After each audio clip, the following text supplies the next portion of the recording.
No one could have foreseen the horror that was about to unfold. What began as a routine missing persons case quickly escalated into something far more sinister. Beneath the rubble, a gruesome discovery revealed a chilling secret, hidden for months and leaving the police in shock. The police, who had previously been stumped, soon uncovered disturbing details. But the ultimate shock came when the identity of the killer was finally uncovered. In 1989, Shannon Madill was born in Alberta, Canada, the youngest of 4 siblings in the lively and close-knit Madill family. From a young age, Shannon displayed a bright personality, always seeking attention and enjoying the spotlight wherever she went. Her creativity blossomed early on as she developed a love for performing, especially through karaoke sessions, where she would sing into a microphone, captivating anyone who listened. Her enthusiasm for entertainment extended beyond singing, as she started staging her own little plays in preschool, captivating her family and friends with her imaginative performances. By the time she entered school, Shannon's talent for acting became evident. She shined in class, not just academically, but socially as well, where she naturally took on the role of the ringleader. Her vibrant personality and willingness to take charge made her popular among her peers, and she developed a reputation for being energetic and creative. Shannon's musical talent was equally impressive.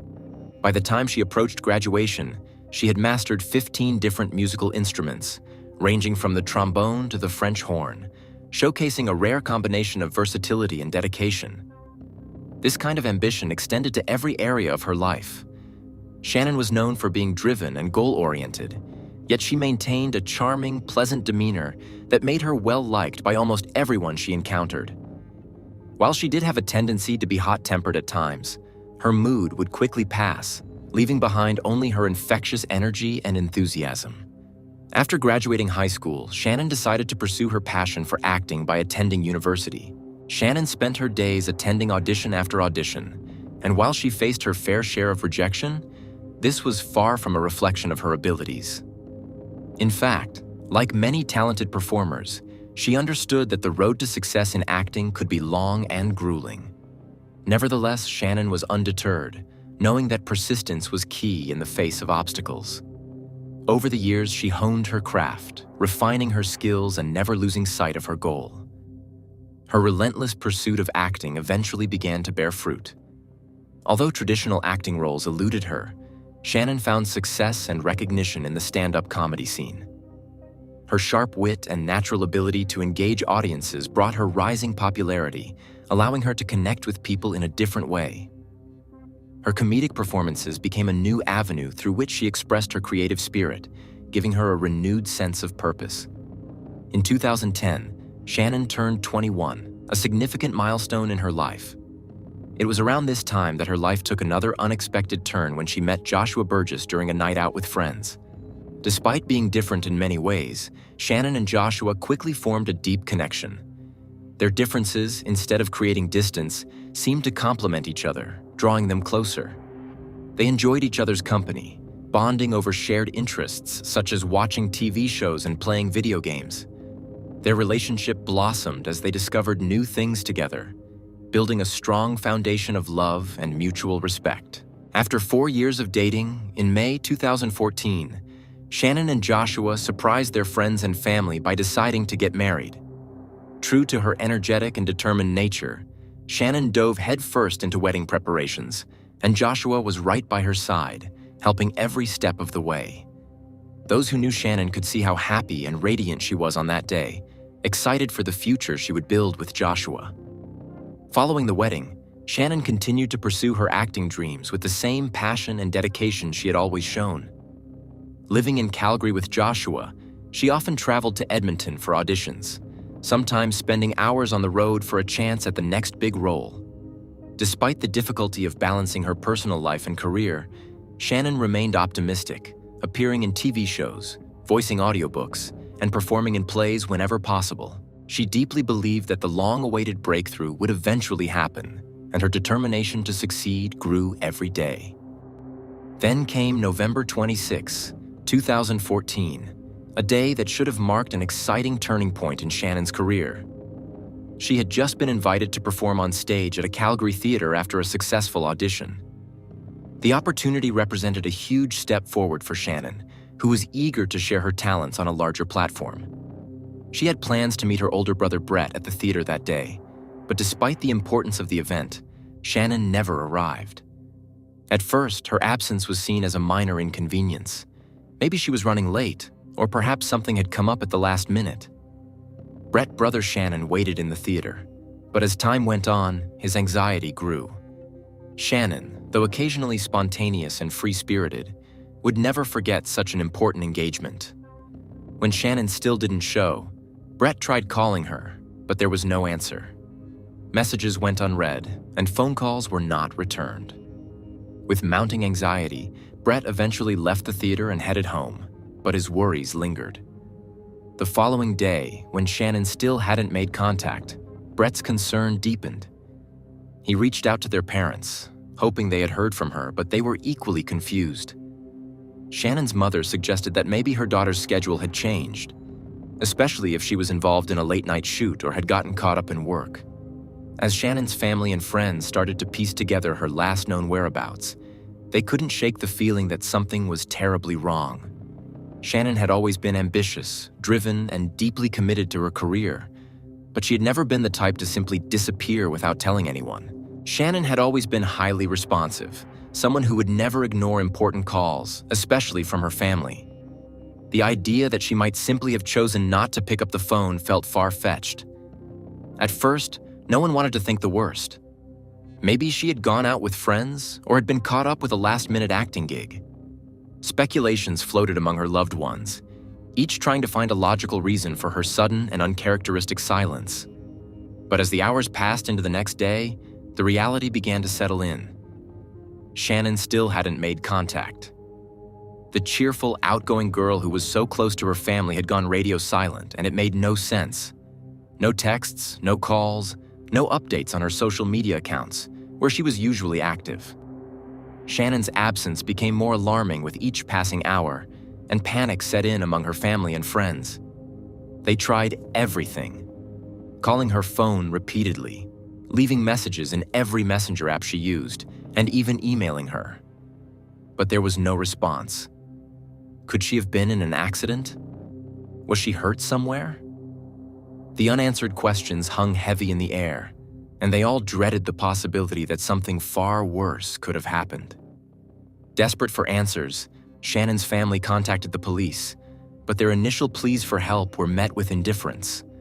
Law enforcement officials were dismissive, suggesting that Shannon was an adult and had every right to disappear for a while if she chose to. The suggestion that she could simply be taking a break or intentionally avoiding contact was a painful blow to the family. Who knew this wasn't the case?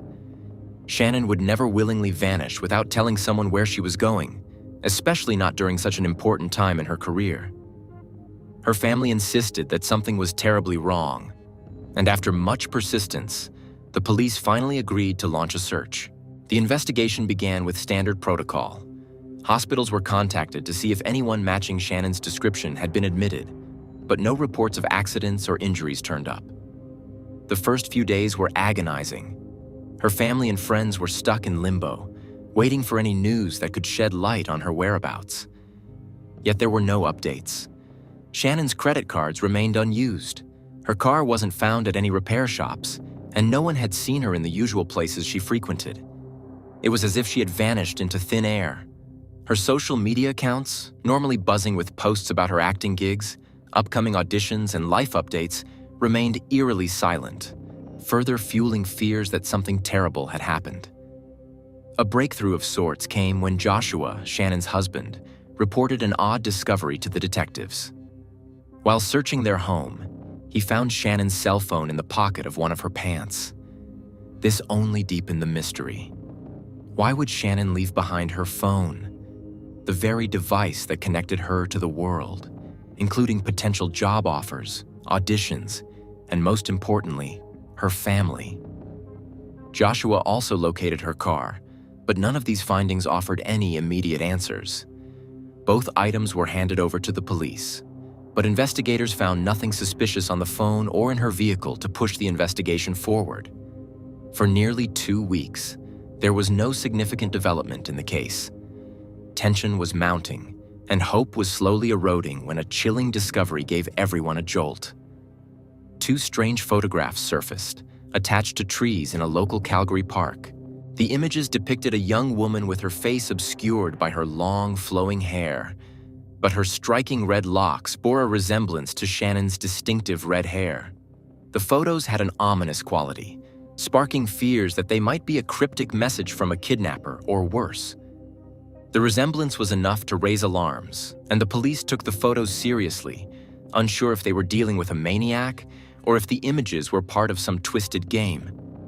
In response to this unsettling clue, the police, along with Shannon's family and volunteers, organized an extensive search of Big Creek Park, one of the largest parks in Canada. Search parties combed the area for 2 days, utilizing search dogs, drones, and even a rescue helicopter to scour the vast terrain from above. Yet despite their efforts, nothing of significance was found. The park yielded no evidence, no clues, and no sign of Shannon. After extensive investigation, the photos were traced back to a group of local art students. The eerie images were part of a misunderstood art project, not a taunt from a kidnapper as initially feared. When the students realized the commotion their project had caused, they promptly came forward to clear up the misunderstanding. The revelation that the photographs were a dead end was another devastating blow to Shannon's family. The brief spark of hope that maybe they were closing in on the truth was extinguished. Joshua, Shannon's parents, and her siblings were left to confront the grim possibility that she might never be found alive. The longer Shannon remained missing, the more they were forced to grapple with the terrifying thought of losing her forever. The kidnapping theory seemed less and less likely as time passed. There had been no ransom demands, no threats, and no communication from anyone claiming responsibility for her disappearance. Days turned into weeks, and the uncertainty became unbearable. Shannon's mother and father were living in a constant state of anxiety, unable to eat or sleep as the investigation seemed to stall. However, an unexpected revelation soon changed the tone of the investigation. Joshua, Shannon's husband, disclosed a piece of information to the police that had previously remained a secret even to her closest family. According to Joshua, several years before her disappearance, Shannon had called him one evening in a state of deep distress. After a series of devastating failures in her acting career, she confessed that she had been contemplating jumping off a bridge. This occurred following a particularly crushing casting rejection for a television series she had been desperate to land. Shannon had suffered a breakdown, her mental health teetering on the edge. Fortunately, Joshua had been able to talk her through it, and though the moment passed, the incident left a lasting shadow on her emotional state. She recovered, but Joshua's confession cast a new light on the current investigation. Could Shannon have reached a similar breaking point this time? This revelation prompted investigators to re-examine the possibility that Shannon might have carried out her earlier plan.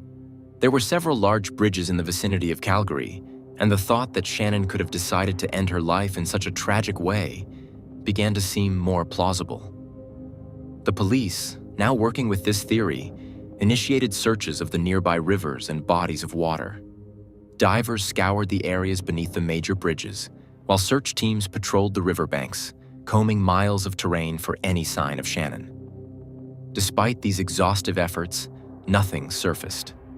No evidence, no belongings, no body. Shannon seemed to have vanished without a trace.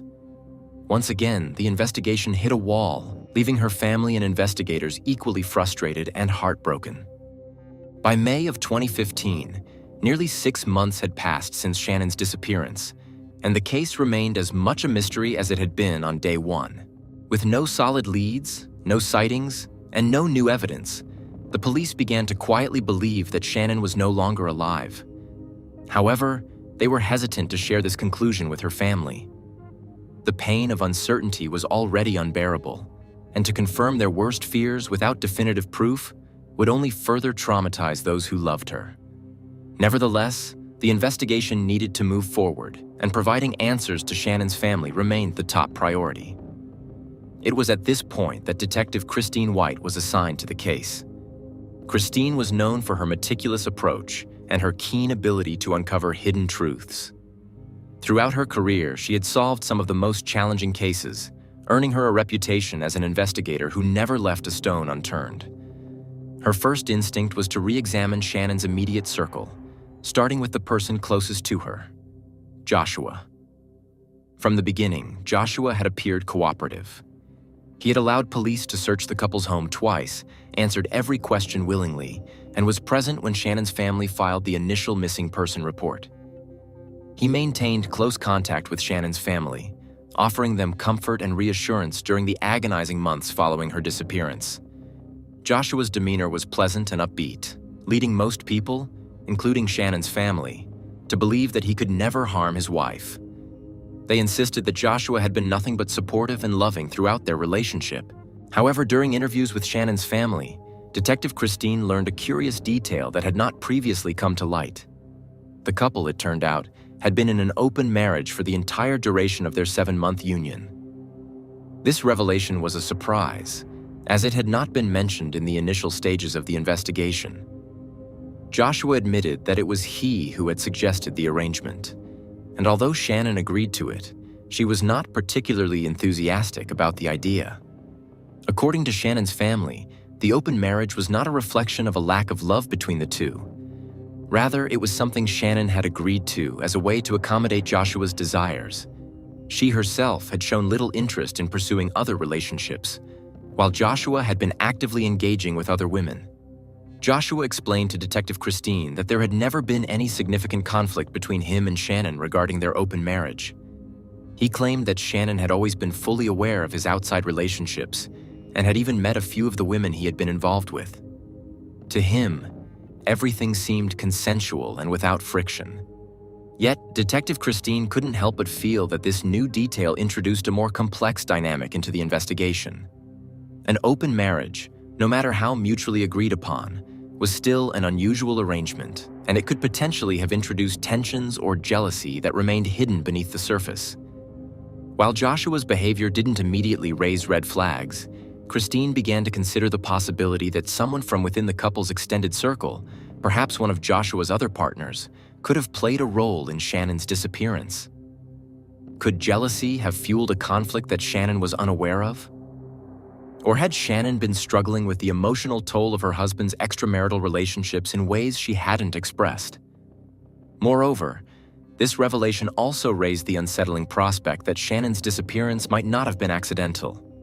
Detective Christine was increasingly inclined toward the theory that Shannon had been murdered, and the more she dug into Joshua's life, the more she began to suspect that someone close to the couple, if not Joshua himself, might hold the key to unraveling the mystery.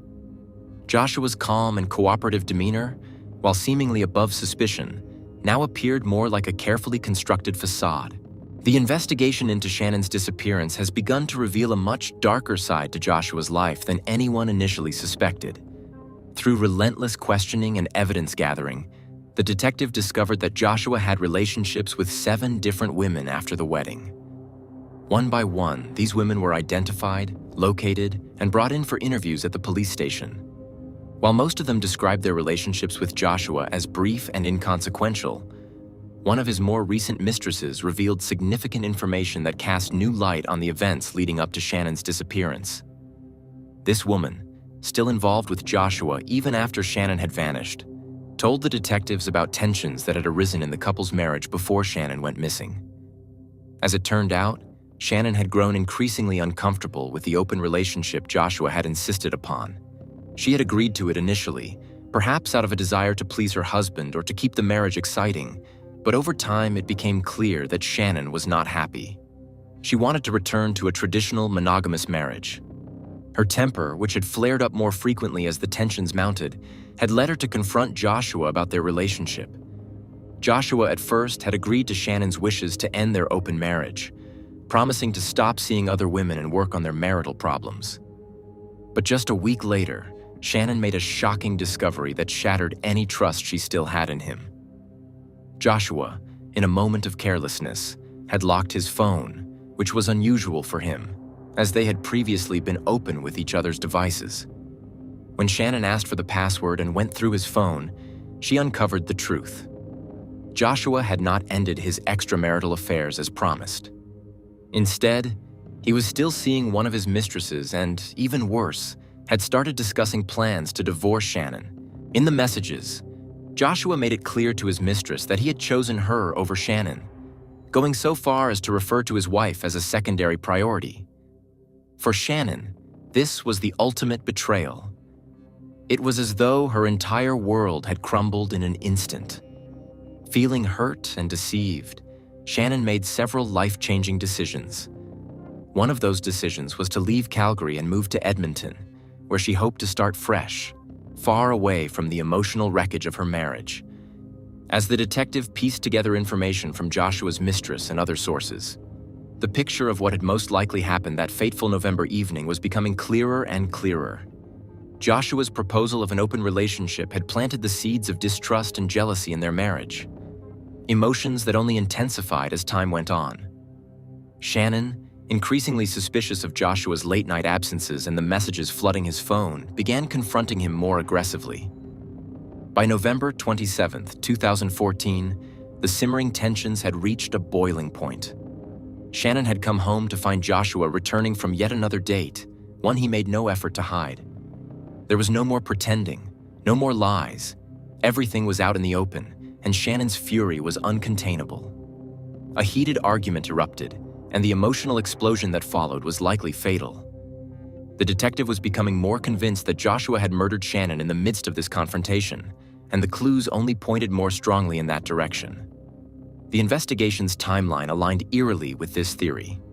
Shannon's phone activity stopped abruptly on November 27, 2014, along with her bank transactions and social media posts.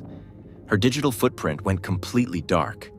However, a signal from her phone was picked up the next day, briefly detected in an alleyway within the city, a location far from where Joshua claimed she would be. Strangely, just a few days after her disappearance, Joshua claimed he had found Shannon's phone at home, in her clothing.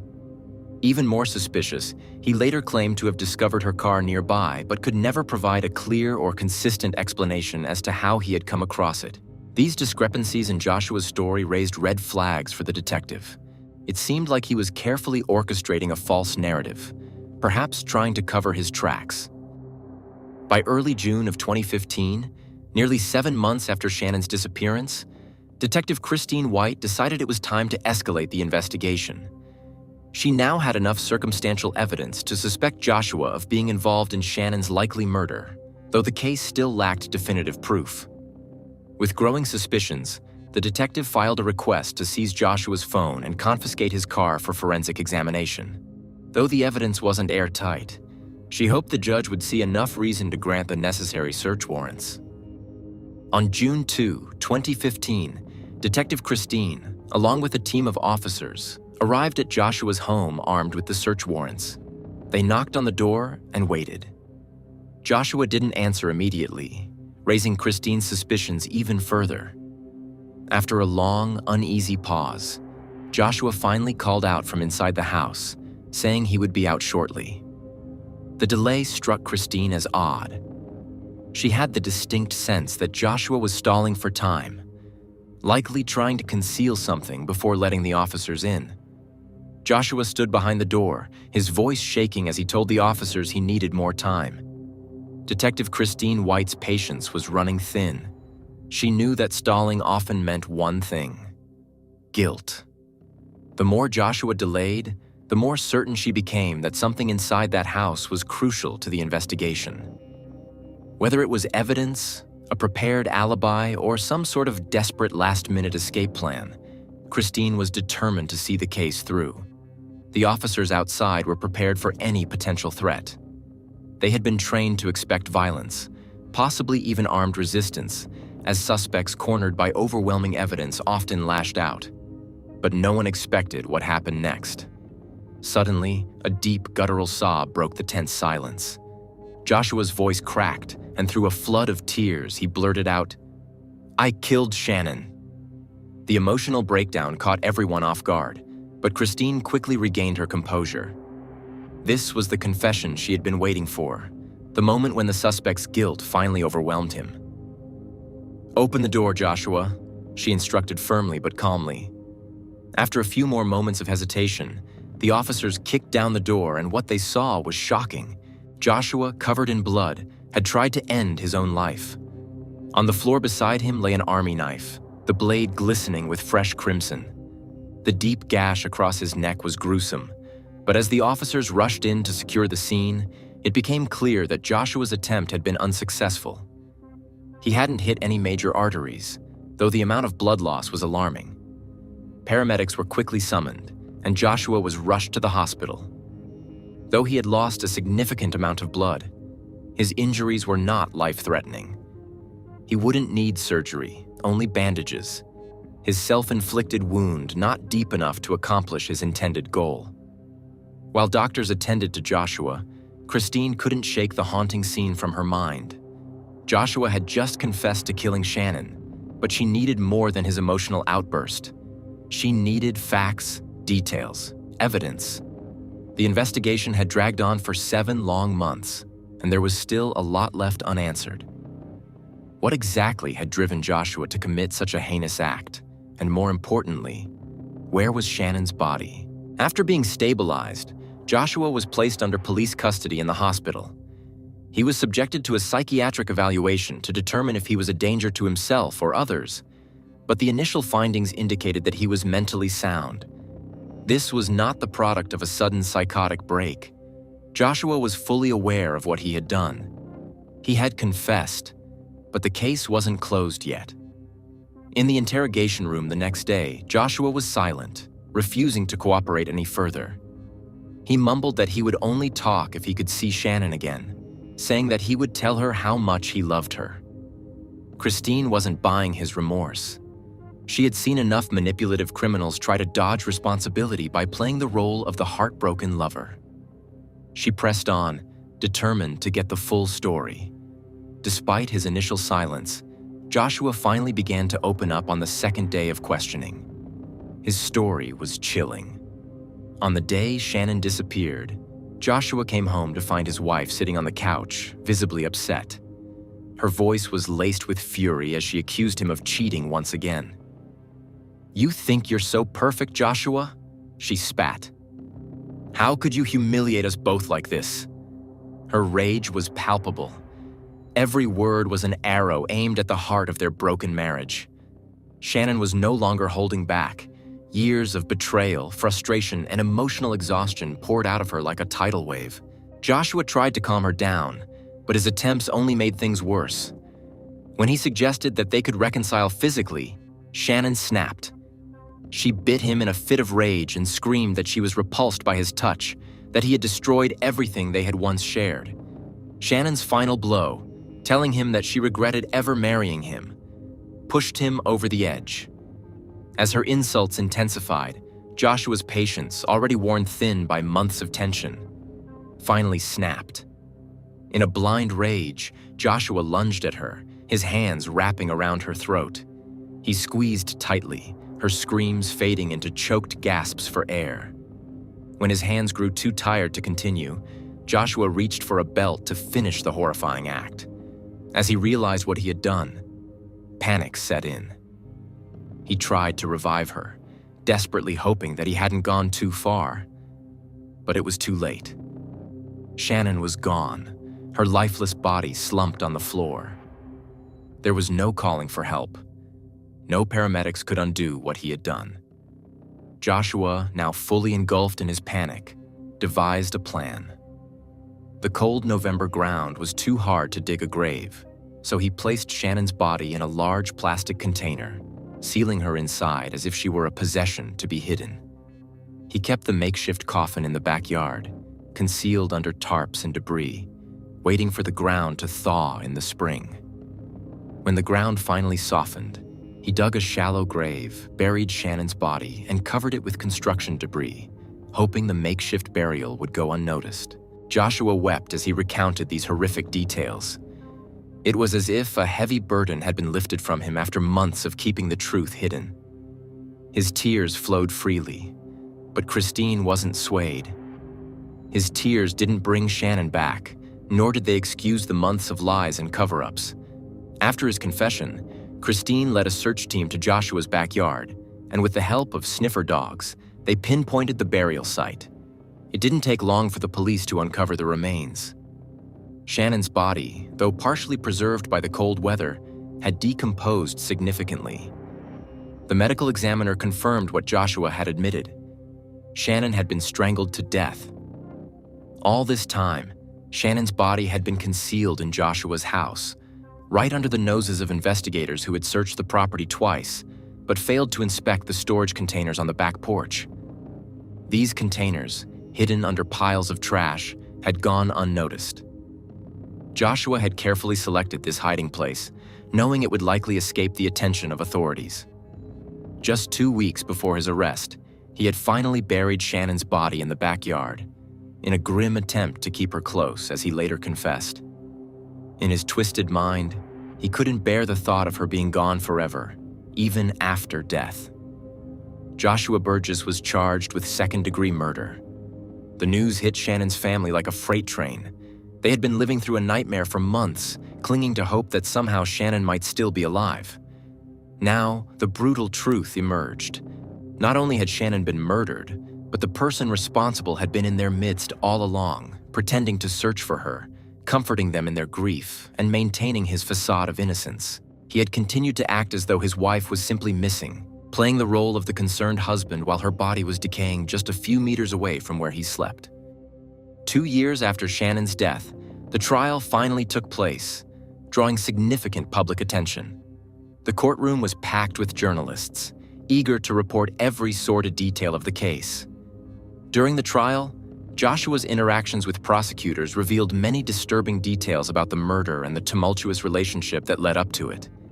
Despite his initial claims of remorse, his behavior during the proceedings raised questions about whether he fully grasped the gravity of his actions or was simply trying to manipulate the situation. At the time of her disappearance, Shannon was deeply distressed and in the process of planning a move. Although she still lived with Joshua, their lives had become so fractured that they barely saw each other. They operated on completely different schedules.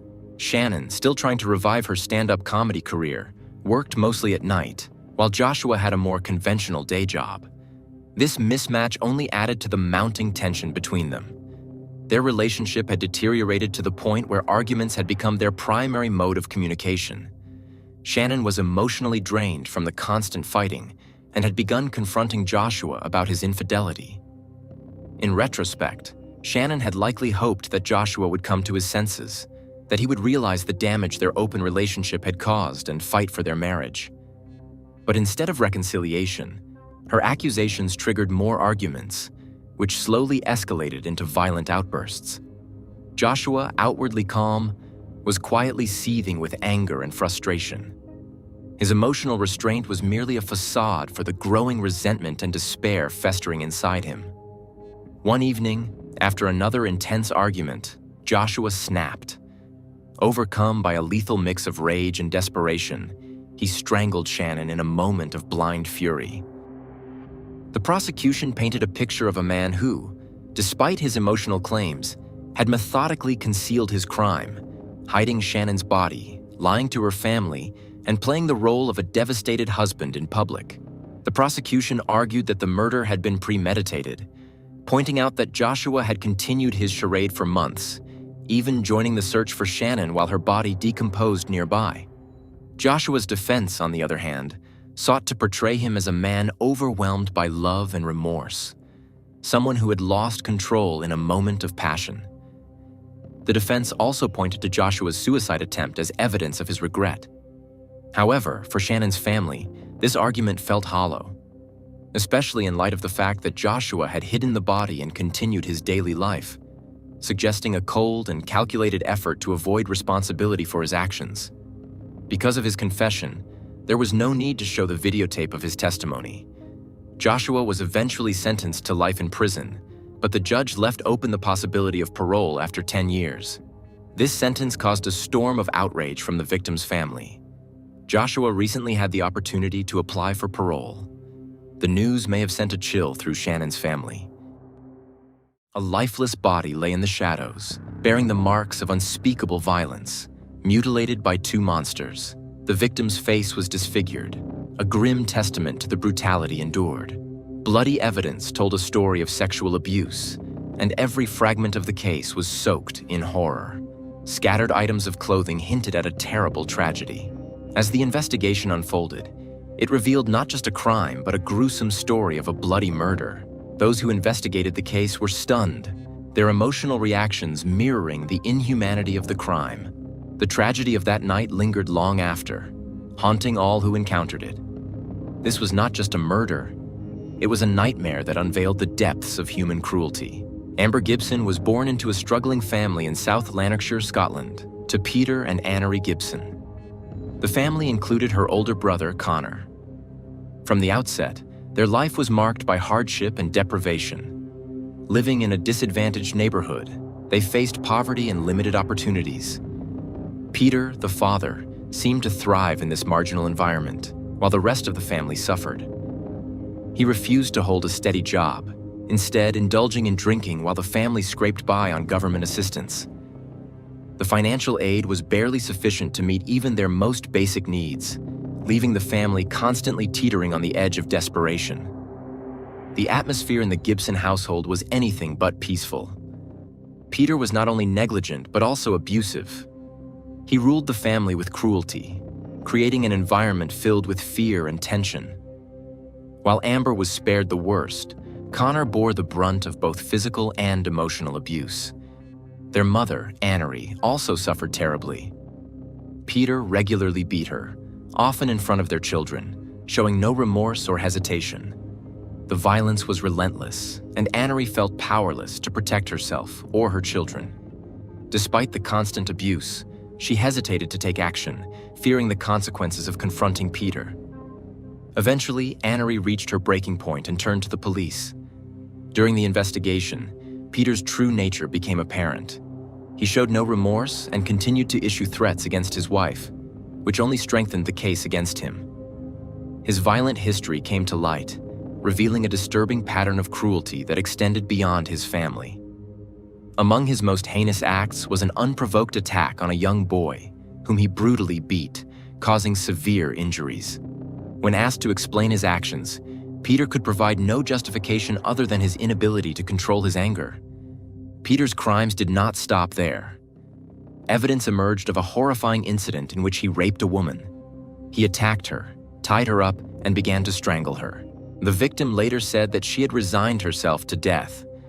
But for reasons unknown to her, Peter suddenly stopped the attack. These incidents, along with others spanning from 2001 to 2008, painted a chilling picture of a man devoid of empathy or self-control. In 2008, Peter was sentenced to 10 years in prison for his numerous crimes, which ranged from domestic violence to sexual assault. With Peter incarcerated, it seemed the Gibson family might finally find some peace. Connor, then 5 years old, and Amber, just 4, were no longer subjected to their father's terror. However, their newfound freedom was short-lived. Annery, unable to cope with the years of abuse and the pressures of single parenthood, turned to alcohol. Her descent into addiction left her incapable of caring for her children. Neglect soon replaced the physical abuse they had endured, prompting Child Protection Services to intervene. Connor and Amber were removed from their mother's custody and placed with foster parents, Craig and Carol Nean. The Neans, a kind and loving couple, had longed for children of their own, but had been unable to conceive. They saw fostering as an opportunity to provide a stable and nurturing home for children in need. When Connor and Amber came into their lives, Craig and Carol embraced them wholeheartedly, determined to offer them the love and care they had been denied. However, not everyone supported the Neans' decision to foster the brother and sister. Amber and Connor's biological grandparents contested the arrangement, accusing the Neans of seeking financial gain through government subsidies for foster parents. Despite these accusations, the court ruled in favor of Craig and Carol, granting them custody. The brother and sister moved to Hamilton, Scotland, where they began their new lives. The transition to life with the Nean family marked the beginning of a long journey toward healing for Connor and Amber. Years of exposure to violence and neglect had left deep emotional scars, particularly for Connor, who had endured the brunt of their father's abuse. He struggled with trust issues, often withdrawing from adults and peers alike. Amber, though less directly affected by physical violence, carried her own burden of anxiety and insecurity. Craig and Carol worked tirelessly to create a safe, stable environment for the children. Recognizing the importance of addressing their trauma, the Nyans sought professional help. Both children began attending therapy, where they were encouraged to express their feelings and confront the pain of their past. The Nyans also made a conscious effort to instill a sense of normalcy in the children's lives. Amber, on the other hand, developed a love for painting, using art as a medium to process her emotions and express herself. These moments, though seemingly ordinary, were transformative for the children, serving as reminders that they were valued and loved. Despite the progress made, the journey was not without setbacks. Connor occasionally relapsed into bouts of anger and mistrust, while Amber struggled with feelings of guilt over leaving her biological mother. The Nyans, however, remained patient and understanding, guiding the children through their challenges with compassion. By the time Amber and Connor reached adolescence, they had begun to dream of brighter futures. Amber spoke of becoming an artist, her sketches and paintings reflecting the resilience she had developed. Amber was by everyone as a sweet, kind girl whose gentle spirit seemed remarkably untainted by the harshness of her early years. Her cheerful demeanor and vibrant energy brought light to those around her, and she possessed an unyielding resilience that allowed her to overcome the trauma of her childhood. Despite the cruelty she had endured, Amber had an innate love for life. She was intelligent and mature beyond her years, qualities that made her new foster family proud. Amber's interests in art and singing flourished in her new environment, and these creative outlets became a source of joy and healing for her. Unfortunately, her brother Connor's story unfolded quite differently. The violence he endured in his formative years left deep and lasting scars. Connor exhibited behavioral problems that set him apart from his peers. He was withdrawn and struggled to form friendships, often lashing out in anger. His sudden outbursts of aggression, particularly toward girls, became a hallmark of his troubled personality. Despite his attractive appearance, Connor's cruel nature and dark humor alienated those around him. He frequently made morbid jokes about death, which unsettled his classmates and led them to avoid him. Few recognized the severity of his issues, dismissing his behavior as eccentricity rather than a cry for help. Beneath the surface, Connor battled profound mental health challenges. He used social media as an outlet, sharing cryptic posts that hinted at his inner turmoil. In one particularly revealing post during his school years, he detailed his struggles with bulimia, depression, anxiety, and attention deficit disorder. These admissions offered a glimpse into his fractured psyche, but they failed to prompt the intervention he desperately needed. Teachers speculated about his mental health, but no formal evaluations or diagnoses were ever pursued, leaving Connor to navigate his difficulties alone. Connor's struggles extended into his academic life. He showed little interest in learning, frequently skipped classes, and performed poorly in school. His inability to connect with others deepened his isolation, and he often blamed his father for his problems. In Connor's view, his father's tyranny had created the chaos in his mind and life, leaving him unable to break free from the shadow of his past. Despite his longing for acceptance, Connor's efforts to socialize were consistently thwarted by his erratic behavior and unsettling demeanor. His relationship with Amber was especially fraught. Though they shared a common history of trauma, the brother and sister were unable to form a bond. Foster parents Craig and Carol Nyen recognized the tension between them and made a concerted effort to minimize their interactions. From an early age, Connor's aggression toward Amber was apparent, and the Nyans feared leaving them alone together. Their encounters were closely supervised, yet even under adult oversight, Connor found ways to pick on Amber, exploiting any perceived slight to vent his frustration. As the children grew older, the divide between them deepened. To protect Amber, the Nyans placed the brother and sister in separate schools. Amber attended a regular school where her kind nature and talents helped her thrive. Meanwhile, Connor was transferred to specialized institutions designed for teenagers with emotional, social, and behavioral difficulties. While Amber found solace and a semblance of normalcy, Connor continued to struggle. His inability to form romantic relationships exacerbated his anger. Rejection by his peers, especially girls, fueled his resentment, which he often directed at his sister. The lack of proper intervention during Connor's formative years played a significant role. Teachers, peers, and even his foster parents failed to recognize the full extent of his issues. Specialized education offered some support, but without a comprehensive approach that addressed his mental health, Connor's problems only grew more entrenched. Society's tendency to dismiss troubled youths as lost causes left Connor isolated, reinforcing his belief that he was beyond treatment. The Nians, though well-meaning, faced the daunting task of raising two deeply traumatized children with vastly different needs. Their efforts to protect Amber while attempting to help Connor reflect the challenges of fostering.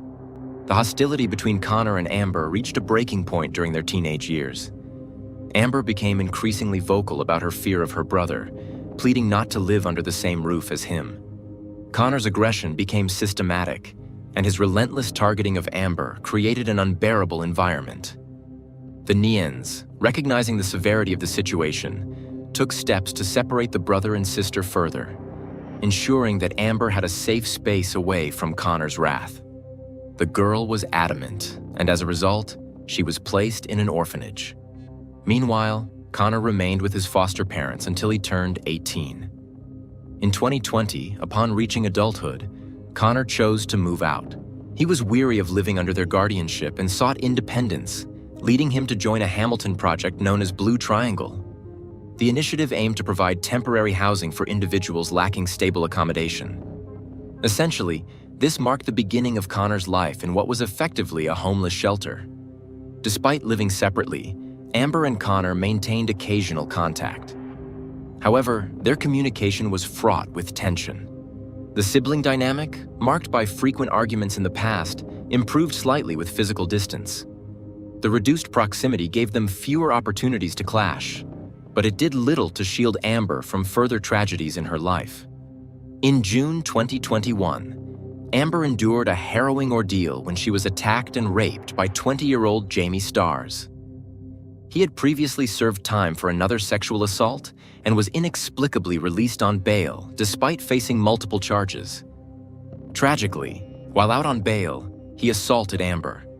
For this crime, he was sentenced to 10 years in prison. The attack left Amber deeply traumatized, and her recovery was slow and painful. Despite receiving emotional support from friends and relatives, the pain lingered. Connor, however, remained emotionally detached and showed little interest in his sister's suffering. Desperate for familial support, Amber sought to rebuild her relationship with Connor. On November 26, 2021, she confided in a friend about her plans to meet him. Amber was optimistic, believing that this meeting could be a turning point for their strained relationship. She hoped the sibling rivalry and past conflicts would fade, allowing them to reconnect. Amber still resided at the orphanage during this period, and Connor coordinated with its administration to facilitate the meeting. She was granted permission to leave for the evening, with the understanding that she would return later that night. Amber shared a selfie with Connor on social media, smiling and looking genuinely happy. This photo turned out to be the last anyone saw from her. Around midnight, Connor returned to his hostel. His disheveled appearance, dirty hands, and erratic behavior immediately raised concerns among the staff. When questioned, he claimed to have argued with his sister during their meeting and left abruptly. However, he now wanted to confirm her safe return to the orphanage. Connor made a phone call to the institution, only to learn that Amber had not come back. Alarmed, the orphanage staff reached out to foster parents, who also had no information about Amber's whereabouts. Connor stated that their meeting had started at the foster parents' home before they took a walk to Cadog Glen Park to discuss personal matters. He claimed they parted ways there, and he returned to the hostel. Amber, however, never came back. When the orphanage filed a missing persons report, the police discovered that Amber had left all her belongings behind, suggesting that she had no plans to run away. Her lack of a romantic partner further dispelled the theories of an escape, leaving investigators increasingly convinced that what was happening was strange and truly creepy. Connor's behavior became a focal point of suspicion. While his sister's disappearance alarmed everyone else, he exhibited an unsettling indifference. He failed to reach out to the foster parents or inquire about the search efforts. Connor's passivity stood in stark contrast to the urgency of the situation. He simply sat in the hostel waiting, offering no assistance in the search for his missing sister. During this period, the police intensified their search efforts, as they needed to obtain any leads that might help unravel Amber's disappearance. Naturally, they turned to the last person known to have seen her alive: her brother, Connor. Investigators questioned Connor, who admitted that he and Amber had walked together that evening. According to his account, as usual, a heated argument erupted between them. Connor claimed that he left his sister in tears at the park after their quarrel. He explained that he had wandered aimlessly through the outskirts of town before eventually making his way back to his hostel. His explanation immediately raised suspicion. Connor's assertion that he got lost while walking sounded implausible. He had grown up in the area and was familiar with its layout. He added that he had fallen into a ditch in the dark, which, he claimed, explained why he appeared disheveled and dirty when he came back to the orphanage later that night. Investigators found his story inconsistent. When Connor was asked to pinpoint the location of the ditch, he faltered, claiming he couldn't remember. While he easily identified where he had met Amber and where he had left her in the park, his inability to recall other critical details seemed evasive. Further attempts to gather information from Connor were met with resistance. When asked if anyone could corroborate his account or if he had seen anyone else during his walk, Connor avoided the questions, appearing visibly nervous. His behavior left investigators unconvinced, but without concrete evidence, they had no choice but to release him for the time being. Meanwhile, the search for Amber continued, with growing urgency. 2 days after Amber's disappearance, on the morning of November 28th, the police received a chilling call from a 45-year-old man named Stephen Corgan. He reported finding a body in Cadzo Glen Park while out for a walk. However, what he revealed next horrified even the most seasoned detectives. Stephen confessed that he had not contacted emergency services immediately. Instead, he admitted to sexually assaulting the corpse before calling the authorities. He claimed he felt remorse afterward and decided to turn himself in. Investigators arrived at the scene, roughly 200 meters from the bridge where Amber was last seen. The condition of the body was gruesome. Amber's lifeless form was discovered beaten, naked, and clearly sexually assaulted. Forensic experts later confirmed that Stephen's DNA was present on the body, including in intimate areas. Stephen stated that upon discovering Amber, he had dragged her body away from the trail to avoid being seen, committed his vile act, and then covered her with branches. The site he described matched where detectives ultimately found Amber. Initially, Stephen became the primary suspect not just for the post-mortem assault, but also for Amber's murder. However, forensic evidence soon complicated the narrative. Upon examining Amber's body, the medical examiner discovered 8 distinct bruises around her neck, consistent with manual strangulation. A hematoma was discovered in Amber's brain, caused by prolonged strangulation. This, coupled with a disfigured face and a broken nose, provided horrifying evidence of the brutal beating she had endured. The level of violence suggested a deeply personal motive. The forensic expert concluded that Amber was first attacked and beaten. A blow to the head rendered her unconscious, but the ultimate cause of death was strangulation. Near Amber's body, investigators found her torn clothes and underwear, which appeared to have been ripped off in a frenzy, likely during the assault. The body was heavily smeared with dirt, bearing clear signs that it had been dragged across the ground. Strangely, forensic analysis revealed that Amber had died 2 days before Stephen Corgan reported finding her body. At the time of Amber's death, Corgan had an ironclad alibi, conclusively ruling him out as her killer. This revelation reignited suspicions around Amber's brother, Connor. His peculiar behavior and history of cruelty toward his sister painted a damning picture. One particular detail stood out. Connor had made a social media post mourning Amber's death several hours before her body was officially discovered. How could he have known she was dead when she was still officially listed as missing? As public interest in the case grew, Connor reached out to a local newspaper, offering to give an interview about his sister. He described Amber as a kind and loving person who had faced many hardships in her life. The journalist agreed to meet him on December 2 at a small cafe to share Amber's story with the community. However, Connor never showed up. By that time, he was already in police custody, arrested on suspicion of Amber's murder. Detectives began investigating Connor more thoroughly, determined to uncover evidence that could definitively tie him to the crime.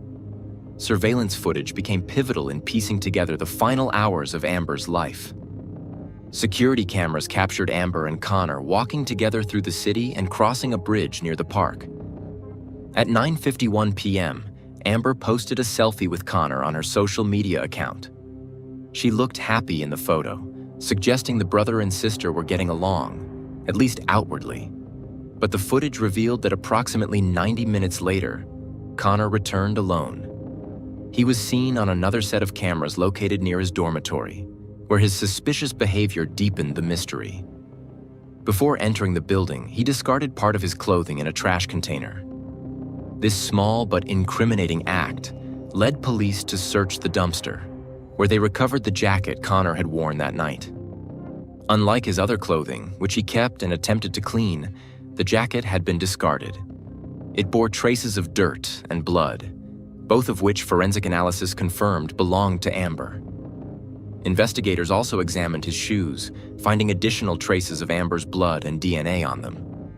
The police speculated that Connor had not disposed of all his clothing simply because he couldn't afford to replace them. Instead, he had cleaned them as best as he could, but not thoroughly enough to remove all evidence. This misstep worked in the detectives' favor, as they were able to recover incriminating DNA traces linking him directly to Amber. Further damning evidence came from Amber's torn underwear. Blood not belonging to Amber was found on the garment. DNA analysis revealed it belonged to Connor. Investigators hypothesized that he likely injured himself during the struggle, leaving behind his blood. Even more disturbing, bodily fluids found on Amber's body confirmed that Connor had sexually assaulted her. These findings removed any doubt about his involvement in the crime. Detectives turned their attention to Connor's mobile phone. His digital activity provided additional proof of his guilt and his attempts to cover up the crime. On the day after the murder, Connor sent a message to a group chat with 5 other people, asking for help in searching for Amber. However, less than a minute later, he sent a separate message to Amber herself, asking if she was okay. These contradictory actions hinted at an attempt to craft a false narrative. Shortly afterward, he sent another message to the group, dismissing his earlier plea for help as a bad joke. Connor's actions after the murder showcased a chilling lack of remorse. His attempts to feign concern for Amber's well-being and his social media post mourning her death were calculated moves to deflect suspicion. Yet his inability to fully erase evidence, coupled with his suspicious digital activity, ultimately sealed his fate. Later that day, Connor conducted several suspicious Google searches, including queries on avoiding phone tracking and protecting data from police investigations. These searches made it clear he was worried about being caught and was actively seeking ways to cover his tracks. During the inspection of Connor's mobile phone, a deeply troubling revelation came to light about the nature of his relationship with Amber. Conversations extracted from Amber's correspondence painted a grim picture of prior abuse. Connor had previously assaulted Amber and threatened her with severe retaliation if she disclosed his actions to their adoptive parents or the police. These threats appeared to be a key reason Amber was desperate to leave her foster home at the young age of 14. Whether it was fear of her brother's threats or a sense of loyalty and love for him, Amber chose to stay silent. However, evidence suggested that shortly before her death, Amber may have finally decided to confide in her foster parents, potentially triggering the events that led to her murder. The investigation reconstructed the events of the fateful night with chilling clarity. Surveillance footage showed Amber and Connor walking together, appearing calm and at ease, as if trying to mend their strained relationship. The footage suggested no immediate tension. But things changed when they entered the park. It is believed that a conflict erupted, possibly spontaneous, but just as likely premeditated by Connor. Investigators could not rule out the possibility that he had carefully orchestrated the entire meeting, deliberately guiding Amber to an isolated location to execute his plan. Regardless of whether it was premeditated or impulsive, the confrontation escalated, culminating in Connor's brutal attack. Amber was beaten severely, losing consciousness after a forceful blow to the head. However, the forensic report confirmed that the cause of death was manual strangulation. Connor choked his sister until she passed out and then sexually assaulted her. Afterward, he abandoned her body in the park, dragging it a short distance before leaving it partially hidden on a footpath. The evidence suggested no attempt to properly conceal the body, hinting at Connor's recklessness or possibly his belief that no one would trace the crime back to him. Connor's adoptive parents spoke publicly after his arrest, expressing their shock and disappointment. They revealed that Connor had always been troubled, struggling with social adaptation and forming relationships. His fascination with dark and violent themes concerned them, but they had no idea of the extent of his cruelty, especially toward Amber. They acknowledged that Connor had shown little affection toward his sister and that their relationship had been marred by tension and hostility. The murder shocked the community, not only because of its brutality, but also due to the unsettling circumstances. Amber had endured violence not just from her brother, but also from another predator, Stephen Corrigan, who had committed unspeakable acts against her lifeless body. The fact that two such individuals had crossed paths with Amber in such a short span of time horrified the public. The community mourned her tragic fate, struggling to reconcile the idea that two monsters had been free to commit such atrocities. Connor's behavior following Amber's disappearance further fueled public outrage. Unlike the community and their foster parents, Connor showed no interest in the search for his sister. He avoided communication with his foster parents and made no effort to assist in finding Amber. His social media post mourning her death came across as hollow and calculated, especially given that he posted it hours before her body was officially discovered. This cold indifference painted a portrait of a young man devoid of empathy. The overwhelming evidence against Connor left his lawyer with a difficult case. The defense argued that there was no direct footage of Connor attacking Amber, suggesting that while he had walked with her that night, he was not responsible for her death. However, this argument fell apart under the weight of forensic evidence. Connor's DNA was found on Amber's underwear and body, and the blood on his clothing matched Amber's. These facts were irrefutable, leaving the defense's claims weak and unconvincing. Connor's behavior after the crime also undermined his defense. His internet searches for methods to avoid detection demonstrated premeditation and a guilty conscience. Furthermore, his dismissive attitude toward the search for Amber painted him as someone who was not just guilty, but also deeply unrepentant. Her silence about Connor's earlier assaults reflected the complex dynamics of fear, love, and shame that many abuse survivors face. By the time she decided to stand up for herself and confront her brother, it was tragically too late. But we shouldn't forget about the creepy person who discovered the girl's body and abused it.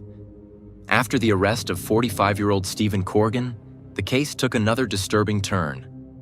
Stephen had confessed to sexually assaulting Amber Gibson's lifeless body after discovering her on a park path. During his trial, he struggled to articulate why he committed such a heinous act. According to his own testimony, Stephen claimed he couldn't resist the impulse when he came across the murdered girl. This admission not only shocked the court, but also posed a challenge to the prosecution, which had to carefully consider the charges against him. His DNA, found in 39 separate areas on Amber's body, had significantly complicated the murder investigation, further delaying justice for the victim. Stephen's defense leaned heavily on his father, 79-year-old William Corrigan, who adamantly denied his son's involvement in any wrongdoing. William described Stephen as a decent man and found the accusations of necrophilia impossible to believe. According to William, Stephen had been at home shortly before the incident, behaving calmly and showing no signs of aggression. He also mentioned that Stephen had recently fallen and injured his hand, which he argued would have made it physically difficult for him to commit the acts described. However, William could not account for the overwhelming evidence. Stephen's DNA was found in intimate areas of the victim's body. The elder Corrigan's testimony did little to sway the jury. Stephen's ex-wife also took the stand, and her account starkly contrasted with his father's characterization. She described Stephen as a violent and dangerous man who had physically abused her during their marriage. She testified that she had lived in constant fear of him, and while she was horrified by the crime, she admitted she was not surprised by his involvement.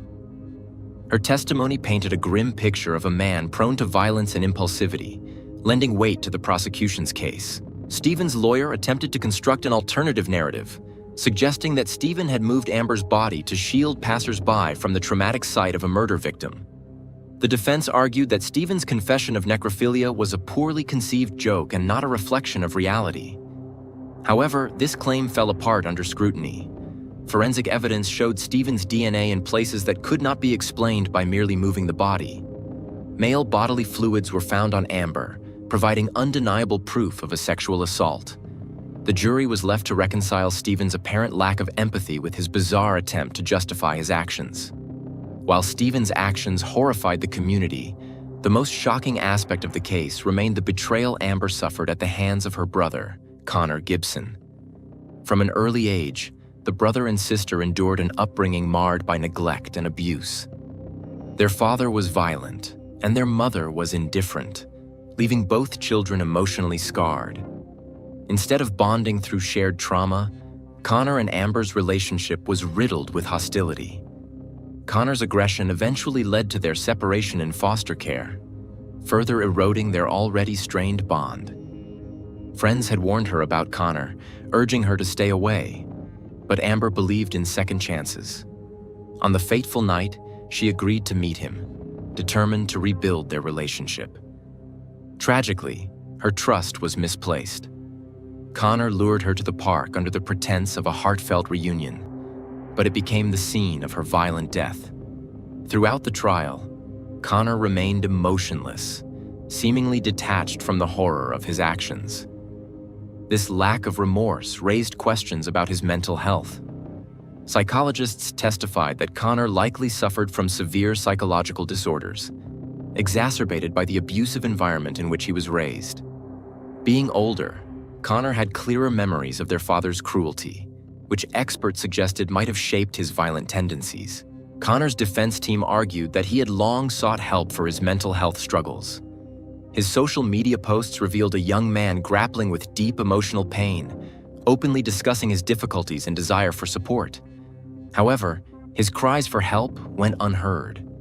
Connor's lawyer pointed to systemic failures, arguing that society's neglect had played a role in his descent into violence. The public was outraged and deeply saddened by the case, particularly by the grim reality that Amber was victimized twice, first by her brother and then by Stephen Corrigan. The horrific nature of these actions caused widespread discussion in the media and among people. Amber's biological grandparents weighed in on the tragedy, blaming the foster care system and the foster parents who took in Connor and Amber, as soon as the foster parents began receiving financial support for their foster children. According to them, the couple showed little genuine care for the children's well-being once the financial assistance began. They also expressed concern that the foster parents' indifference posed a danger not only to Amber and Connor, but to all of the children under their care.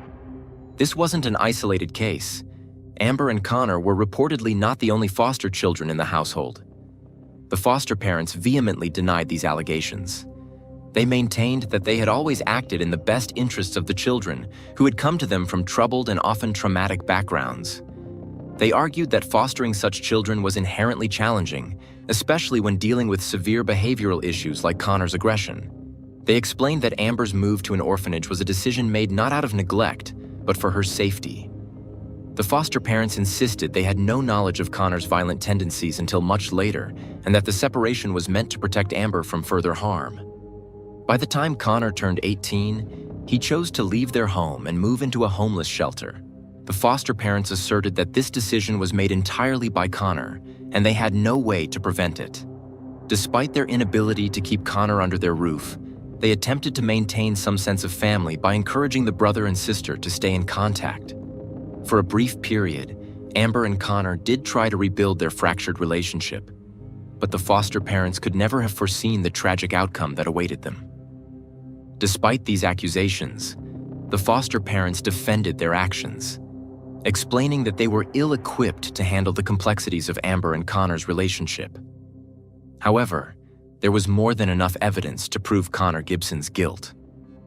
The trial lasted 13 days, after which the jury went to deliberate on the verdict. The jurors unanimously found Connor Gibson guilty of murdering and assaulting his 17-year-old sister. He received a life sentence. Despite the brutality, he was given the right to apply for parole after 22 years of imprisonment. Stephen Corgan was also found guilty of charges of sexual abuse of a body and sentenced to 9 years in prison.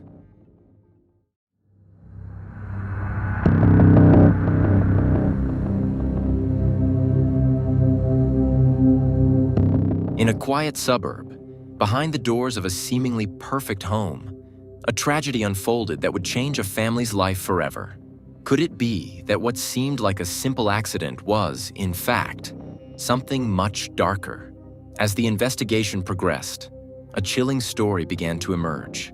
The man who had once seemed so devoted to his family might be harboring a much darker secret. With each piece of evidence that emerged, the story grew more twisted and terrifying. One question remained: was this truly a tragic accident, or something much more calculated? Susan Sills was a woman of remarkable accomplishments, a successful businesswoman with a sharp mind and a devoted mother. Born and raised in a small town in California, she always demonstrated a natural intelligence and an undeniable drive for success. From a young age, Susan excelled academically, earning top honors throughout her school years, and she eventually pursued an MBA from a prestigious business school. Her dedication to her career led her to rise quickly in the competitive world of business management, where she was respected for her leadership and vision. Her life took a dramatic turn when she met Dr. Scott Sills, a highly regarded reproductive specialist, while seeking treatment for infertility issues during her marriage to her first husband. Their professional relationship soon blossomed into something more personal. The deep connection they shared was undeniable, and it wasn't long before Susan left her first husband and married Scott. The two embarked on a new venture together, opening a private reproductive clinic. Susan took on the crucial role of managing the clinic's operations, marketing, and financial matters, while Scott focused on the medical side of things. Their clinic became a highly successful endeavor, drawing attention for its reputation in helping countless couples achieve their dream of parenthood. Despite her demanding career, Susan remained a devoted mother to their twins, who were born through IVF. She seemed to have it all: a flourishing career, a growing family, and a strong reputation in the business world. To those around her, Susan appeared to be the epitome of success and happiness. Friends and colleagues admired her wit, charm, and the kindness she exuded, making her a beloved figure in both her professional and personal circles. But beneath the surface, there were cracks in Susan's seemingly perfect life. Her marriage to Scott, once the foundation of their shared dreams, began to unravel. Over time, Susan's frustration and dissatisfaction with her relationship became evident to those close to her. Friends reported that she often described her marriage as controlling and emotionally draining. She was unhappy with the imbalance of power in their relationship, and how Scott seemed to dominate not just their home life, but their business too. Adding to the tension was a social media photo Susan posted, which reportedly sparked intense jealousy and conflict with Scott. While Susan's frustration with her marriage was no secret to those around her, she was also determined to maintain her independence and continue building her career. She had built a life for herself that she was proud of, but there were underlying tensions that many were unaware of. The financial and emotional pressures began to take a toll on her health and well-being. Susan's frustration with her personal life mixed with the professional pressures she faced in managing a successful clinic. Around 9 in the morning, an agitated Dr. Scott Sills, a renowned reproductive specialist, placed a call to 911. He told the dispatcher that his wife, Susan Sills, had fallen down the stairs and was lying unconscious, showing no signs of life. Scott had a reputation in their Californian community as a respected doctor who had brought hope to countless couples struggling with infertility, which made his call all the more shocking. He turned on the speakerphone, allowing the dispatcher to guide him through the resuscitation steps until emergency personnel arrived. When the paramedics arrived, they found Susan lifeless. Her body was positioned oddly, covered by her clothing and surrounded by an unusual assortment of objects: a stainless steel pot standing upright, a wallet, an empty medication container, and a scarf loosely draped near her neck. The positioning of the items struck the medics as peculiar, almost staged. It was unusual for a woman to fall in such a way that these items would lie around her in such a deliberate fashion. Most alarming of all, Susan had distinct markings on her neck that the responders immediately noted. The marks bore the unmistakable furrows of strangulation, a pattern inconsistent with a simple fall. Rather than showing the usual injuries one might expect from a fall, these marks hinted at asphyxiation, causing concern among both the paramedics and the police officers who soon arrived on the scene. Scott told police that his wife had been preparing to walk their dogs, a task she did every morning. He suggested that she might have slipped, and the dogs, finding her unresponsive on the ground, could have inadvertently tugged on her scarf while attempting to rouse her, thus strangling her. However, the police officer on duty found this explanation dubious. The idea of their dogs accidentally strangling Susan with her scarf seemed implausible, especially given the furrow marks. The officer's instinct was that this might be more than an unfortunate accident. This suspicion was heightened by Scott's oddly calm and collected demeanor. Though his wife had just died, he appeared composed and cooperative, agreeing to DNA tests and allowing officers full access to search the house. While he demonstrated an outward willingness to assist, the officer noted the controlled neutrality with which he responded to questions and the absence of any signs of distress, which many might expect in such a tragic situation. Meanwhile, investigators began piecing together the sequence of events leading up to the morning of Susan's death. They questioned the couple's 12-year-old twins, Eric and Mary Catherine, who offered insight into their mother's condition the previous evening. According to the children, their mother had been suffering from an intense migraine, which had caused her to retire early to Mary Catherine's room. Susan's migraines were well known within the family. During these episodes, she often prepared herself with certain objects to help her endure the pain: her medication, a pot in case of nausea, and a familiar scarf, which she used as a comfort item. That night was no different, and Susan had taken the pot and scarf with her when she lay down. The twins both described their family as warm and loving, emphasizing that their parents rarely argued. According to them, their parents had always maintained a close bond, a partnership characterized by understanding and mutual support. They noted, however, that their mother's migraines had recently worsened, possibly due to the stress of balancing work and family life. With Scott's high-profile job and Susan's active role in managing their home and the clinic, the pressures of their lifestyle had been building. As investigators took stock of this information, they attempted to map out the likely events of that night. According to the twins, Susan had decided to sleep in Mary Catherine's room, the darkest and quietest in the house, to alleviate her migraine. Scott reportedly checked on her around midnight, finding her fast asleep. However, the police noted that Scott's account of the events raised more questions than it answered. If Susan had fallen accidentally, it was curious that the bruises on her body were not consistent with a single fall, but rather with multiple impacts. She had bruises on her arms, face, back, and legs, an array of injuries that seemed excessive for a single tumble down the stairs. As they continued to search the scene, detectives focused on the peculiar objects surrounding Susan's body. The stainless steel pot standing upright seemed out of place, as did the wallet and medication container nearby. These items would not naturally fall with someone down the stairs, and the position of the scarf, with its delicate placement near her neck, led investigators to wonder whether someone might have staged the scene. In Scott's version, Susan's scarf was pulled by the dogs after her fall, yet investigators were skeptical. Could the scarf's position and the odd assortment of objects truly be attributed to a tragic accident? As investigators delved deeper, they began to piece together a different narrative, one that considered the potential for foul play. The sequence of injuries, the positioning of the items, and Scott's seemingly composed response raised significant red flags. They considered the possibility that Susan's death might have involved a struggle, with the scarf potentially used in an act of strangulation. Scott's explanation left many questions unanswered, and his lack of visible grief only intensified their suspicions. Yet the detectives needed more concrete evidence to build a case against Scott. They continued to question neighbors, family members, and friends, probing deeper into Scott and Susan's relationship. As additional pieces of evidence surfaced, from phone records to financial documents, the investigation took a darker turn. The image of the ideal, loving family began to crack, revealing underlying tensions that hinted at motives and circumstances that cast doubt on the accident theory. Around 4 a.m, young Eric was roused from sleep by the raised voices of his parents from the room next door. Although he couldn't make out specific words, he sensed that something wasn't quite right. He strained his ears to listen, but didn't hear any noises that indicated physical violence or even a loud argument, just an intensity that seemed out of place at such an early hour.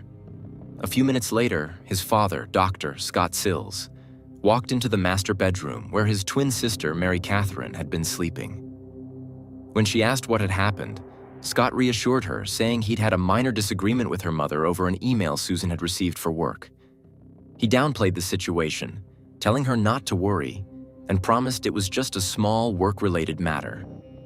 Reassured by her father's calm tone, Mary Catherine fell back asleep. To the officers, Scott's calmness during the initial questioning also seemed unusual. While he agreed to cooperate fully, his measured, almost indifferent tone unsettled them. The strange circumstances around Susan's death led them to open a more thorough investigation to clarify what had really happened that night. As they pressed Scott for more details, he revealed that he had briefly checked on Susan around 4 a.m. and found her sitting up in bed, typing on her laptop. He expressed concern, urging her to rest rather than work given her severe migraine. He claimed that she brushed him off, insisting that she had work to complete, which led to a mild disagreement between them. Scott explained that after their conversation, he went to bed, assuming that Susan would come around and get some sleep. Later, around 6:30 a.m., he woke up and suggested to Mary Catherine that they go swimming together in their pool. However, before they could head outside, Mary Catherine stumbled upon a scene that would haunt her forever. Her mother's body lay at the foot of the staircase, motionless. Susan's long scarf was still around her neck, and a pot lay on the floor nearby. Horrified, the young girl screamed for her father. The explanations appeared far-fetched, and each detail investigators uncovered raised new, unsettling doubts. One detail particularly troubled them.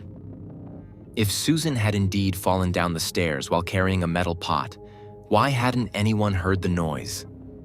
A fall involving a metal object hitting the hard, tiled steps should have created a loud clatter, likely loud enough to wake at least one family member. The mounting list of odd details continued to add tension to the investigation, and suspicion began to point more heavily toward Scott. Further doubt was cast when police observed visible injuries on Scott's forehead and a large bruise on his arm.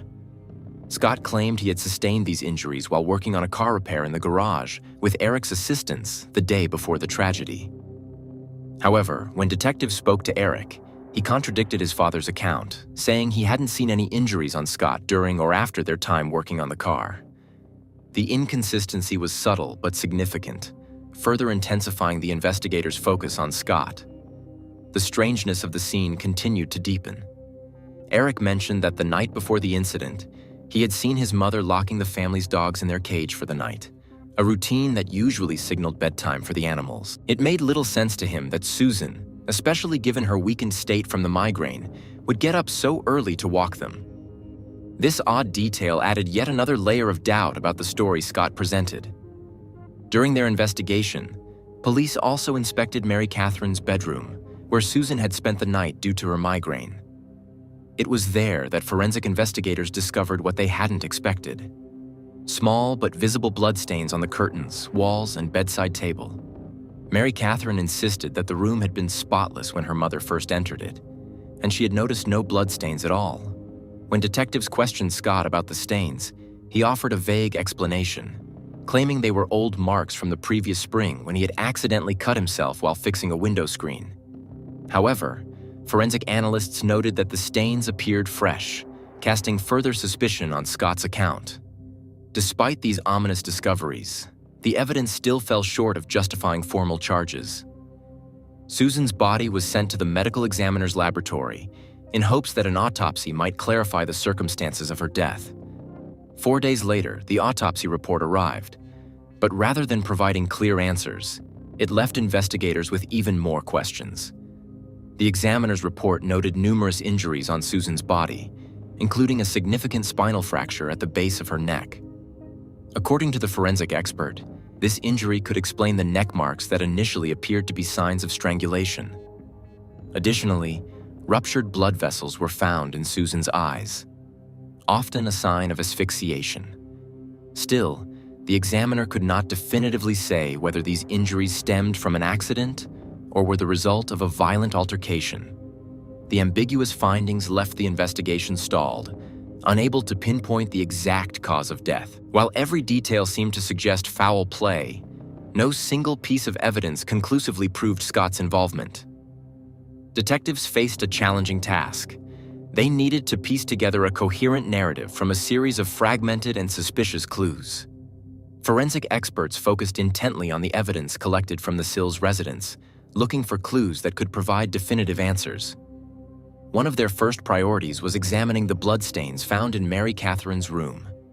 The samples, along with other physical evidence, were submitted for detailed forensic analysis.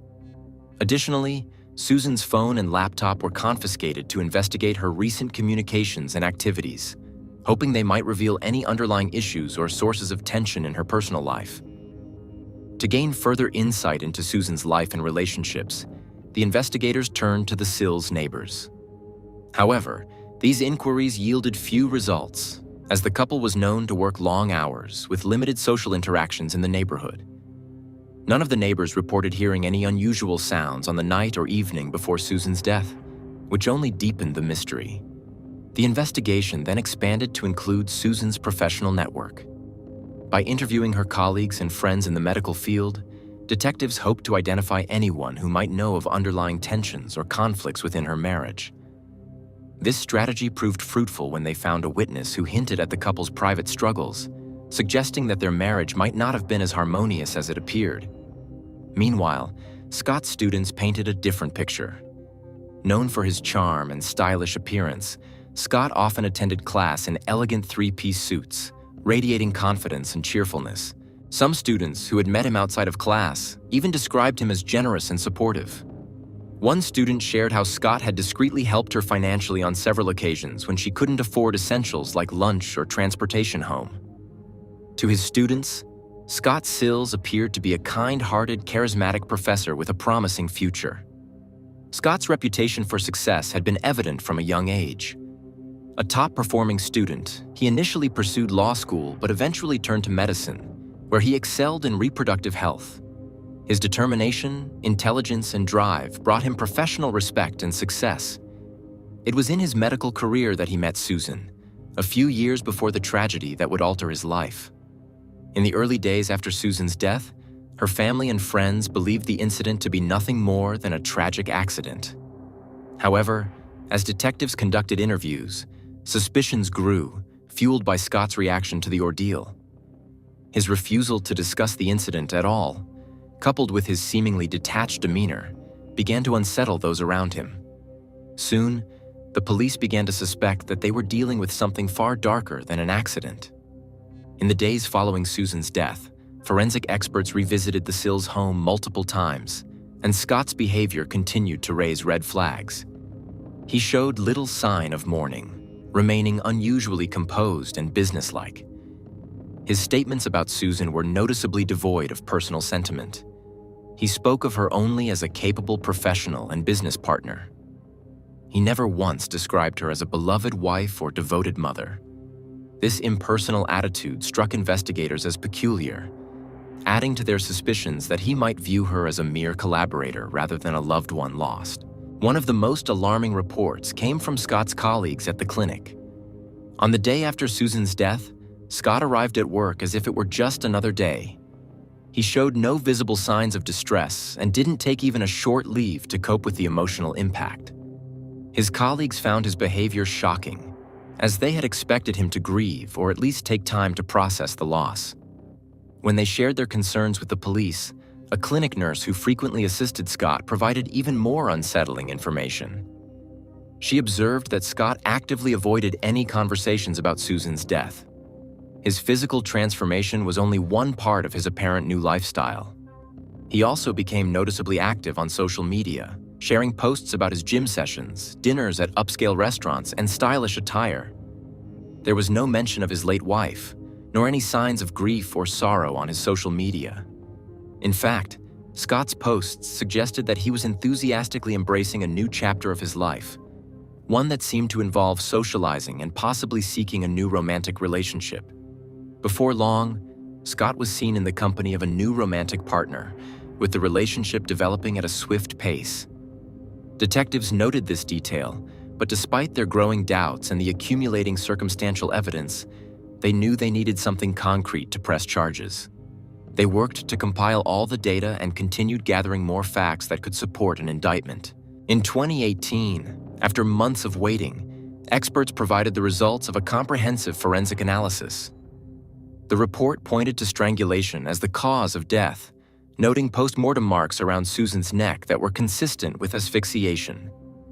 Additionally, DNA analysis of the blood found in Mary Catherine's bedroom revealed a mix of Susan's and Scott's blood, suggesting that a violent altercation had occurred between them. The evidence indicated that Scott had likely attacked his wife during an argument, ultimately resulting in her death. The investigators now had enough evidence to hypothesize that on the night of Susan's death, an argument had erupted between the couple, possibly over work-related frustrations or underlying marital issues. The presence of their mixed blood in the room suggested a struggle, and the marks on Susan's neck indicated that Scott may have ultimately overpowered her, leading to her death by strangulation. This hypothesis, though well supported by forensic evidence, left many wondering about Scott's motivations.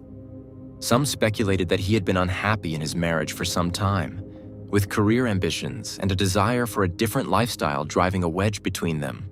As the case continued, the gathered evidence, though compelling, raised challenging questions for the prosecution. Was Scott's cold demeanor and sudden lifestyle change an indicator of guilt, or simply his way of moving forward from an unhappy marriage? On August 8, 2018, nearly 2 years after the tragic and mysterious death of Susan Sills, detectives once again visited the Sills residence. This time, however, they were more direct. Confronting Dr. Scott Sills, they bluntly asked if he had murdered his wife. The question appeared to shake Scott. His demeanor immediately shifted as he broke out in a nervous sweat and took a defensive stance. Scott remained adamant that his wife's death was a tragic accident. With this visit, the detectives showed Scott that he was still a suspect. The detectives decided to pore over the contents of Susan's phone, hoping to find evidence or a motive. This line of inquiry soon proved fruitful.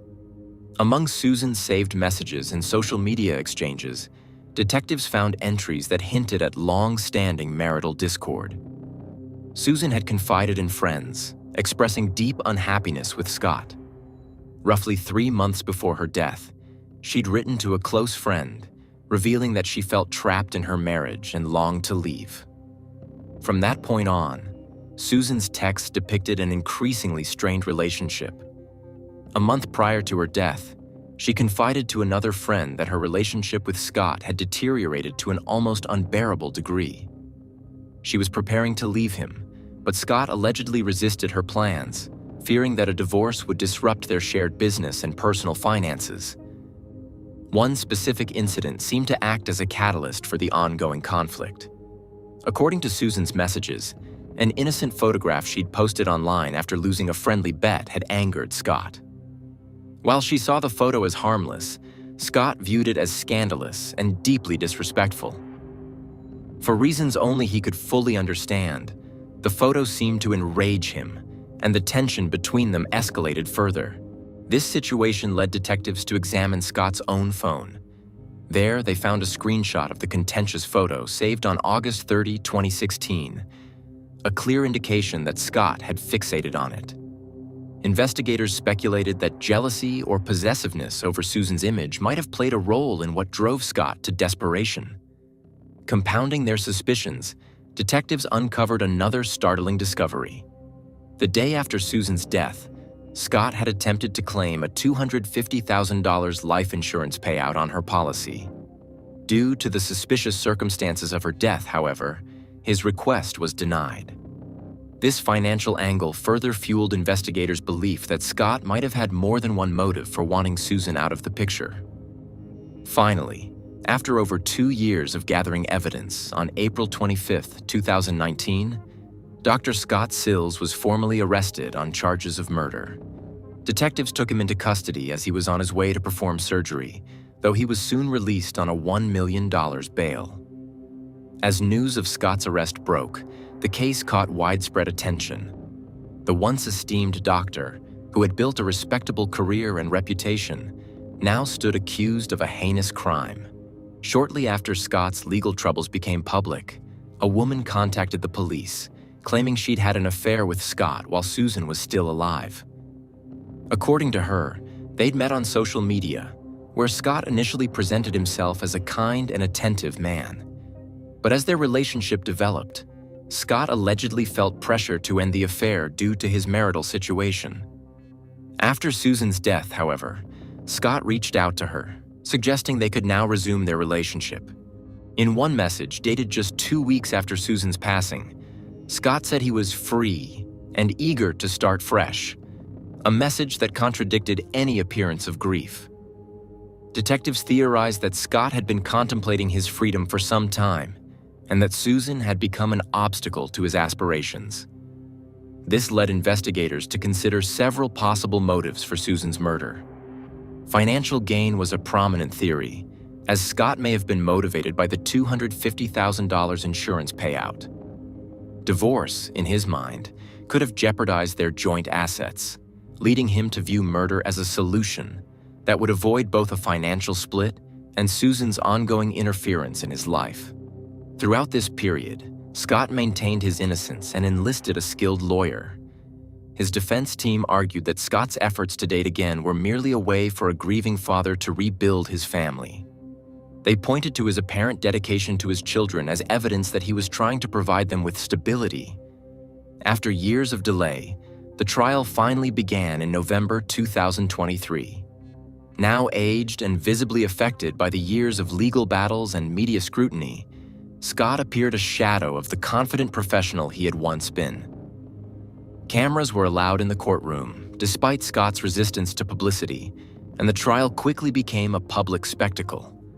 During the years leading up to his trial, Scott had lost his medical license, experienced financial setbacks, and suffered from depression, as he reported in several hearings. Yet public opinion was largely unsympathetic, with many speculating that his mental state stemmed from the pressure of his alleged guilt. Meanwhile, the defense countered, arguing that the circumstantial evidence could not conclusively prove murder.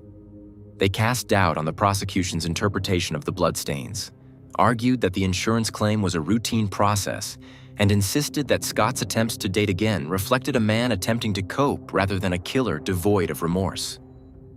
The prosecution launched into a vivid narrative, alleging that on the early morning of November 13, 2016, just after 4 a.m., an argument erupted between Scott Sills and his wife Susan, disturbing the quiet in their home.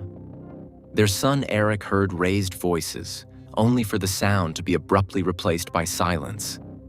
The prosecutor argued that in a violent burst of anger, Scott attacked Susan in their daughter Mary Catherine's room, delivering numerous blows before finally strangling her. Once he realized what he had done, Scott attempted to stage the scene as an accident. According to the prosecution, he left Susan's lifeless body by the stairs, arranging her appearance as though she had tumbled down, then simply went to bed. In the morning, he feigned ignorance, acting surprised and unaware of what had happened to his wife. Scott's defense attorney, however, presented a starkly different version of events, passionately arguing Scott's innocence. The lawyer contended Susan's physical condition was compromised. She had been taking a mix of prescribed medications for migraines and other ailments, leaving her feeling weak and unsteady. The defense argued that Susan tragically lost her balance on the stairs, falling and sustaining a fatal injury. The two family dogs, drawn to the commotion, allegedly mistook her movements for play. The lawyer argued that, as Susan lay on the floor with her scarf still around her neck, the dogs innocently tugged at the loose ends of the scarf, accidentally causing it to tighten around her neck and fatally strangling her. In an unexpected turn, Scott and Susan's daughter, Mary Catherine, then 19 years old, spoke in support of her father's version of events. She remained close to her father, despite the dark shadow of suspicion surrounding him, and testified that on the morning of her mother's death, she had indeed seen the dogs pulling on the scarf around her mother's neck. She admitted that, as a young child at the time, she didn't fully comprehend the seriousness of the scene or realize its importance. She explained that investigators hadn't asked her specific questions about that morning, and as a result, she hadn't offered the information sooner.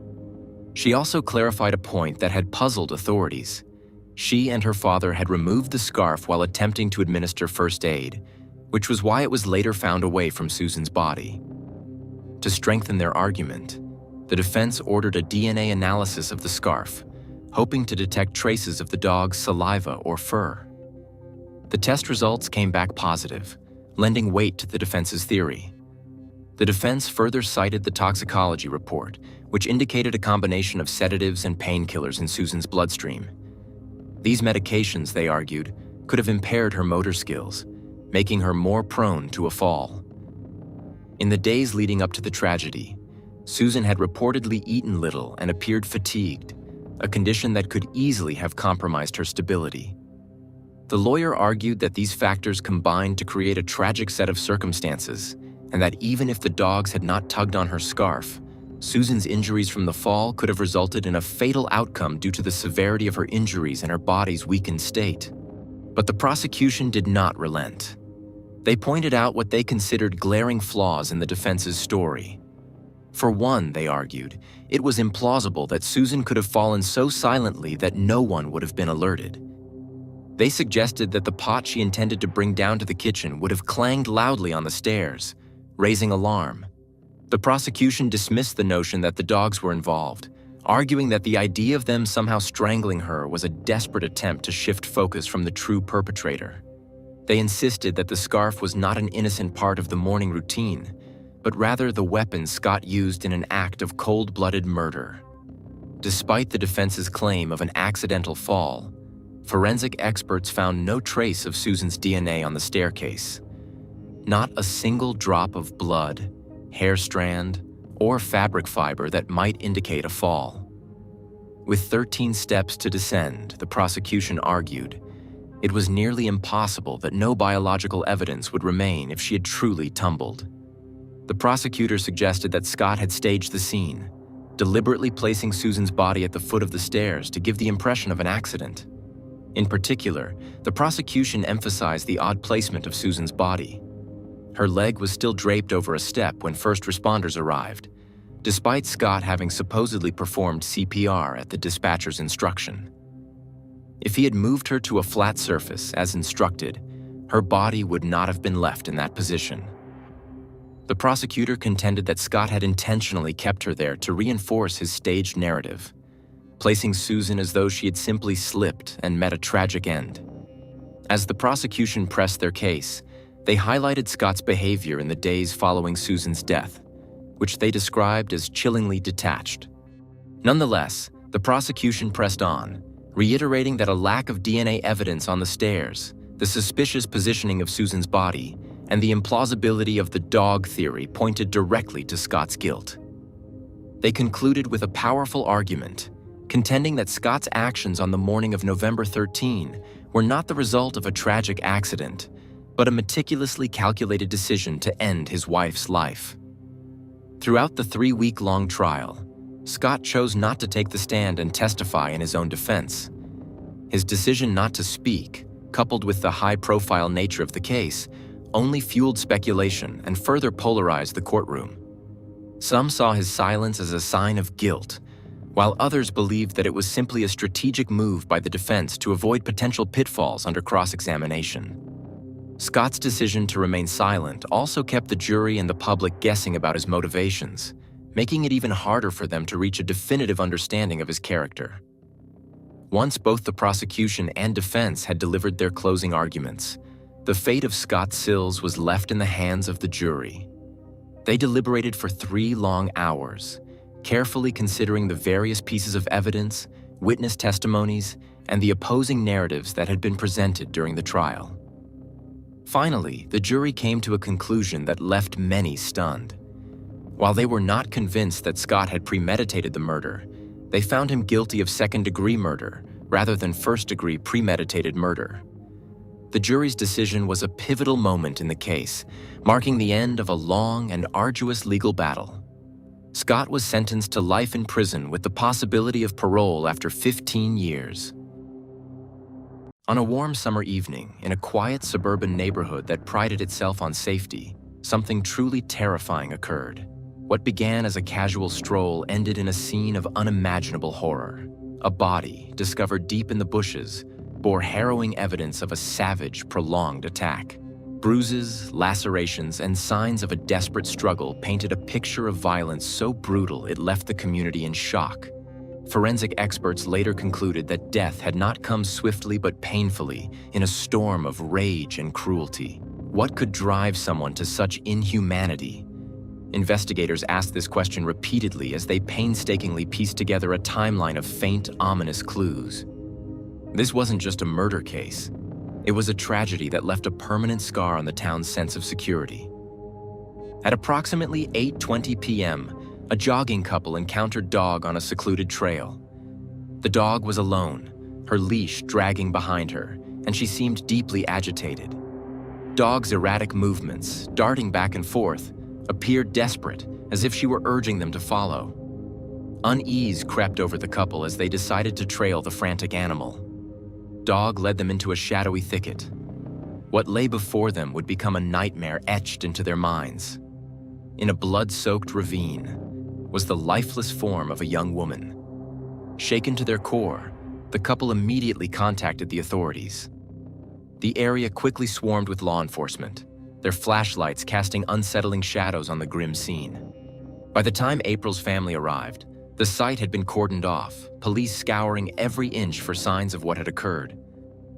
April Milsap was born on January 18, 1998, in the small town of Armada, Michigan, USA. From a young age, April was known for her cheerful personality and kind heart, which made her a beloved member of her community. She grew up in a loving family and shared a close bond with her mother, Jennifer Milsap, who described her as a bright and thoughtful child. April attended Armada Middle School, where she excelled academically and was well-liked by her teachers and classmates.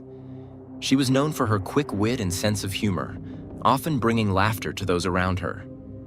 April had a natural curiosity about the world and enjoyed learning new things, especially when it came to creative subjects.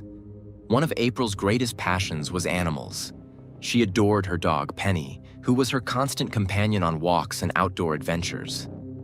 April loved spending time outdoors, often exploring the scenic beauty of her hometown with Penny by her side. The pair were a familiar and heartwarming sight in the community. Her volunteer work at a local animal shelter further highlighted her compassionate side. She spent hours caring for animals, often going beyond her responsibilities to ensure the well-being of those in need. Her dedication inspired others to contribute, too. In her free time, April enjoyed listening to music, chatting with her friends, and exploring new hobbies. She was a typical teenager with big dreams for the future, imagining a life filled with adventure, love, and success. Her determination and positivity gave her family confidence that she would achieve whatever she set her mind to. April dreamed of becoming a veterinarian, a profession that perfectly combined her love for animals and her desire to help. April shared an exceptionally close bond with her mother, Jennifer, nurturing a relationship filled with countless meaningful moments. Whether they were enjoying a meal together, engaging in heartfelt conversations, or embarking on joyful outings, their connection was palpable to everyone who encountered them. Jennifer often referred to April as a light in their lives, highlighting how her presence could transform even the most mundane moments into something truly special. April possessed a playful spirit and thrived in the company of her friends. She delighted in spending time with them, whether lounging at home or discovering new corners of their quaint town. Her innate ability to bring people together was a testament to her charismatic nature, and her friends treasured the memories they forged alongside her.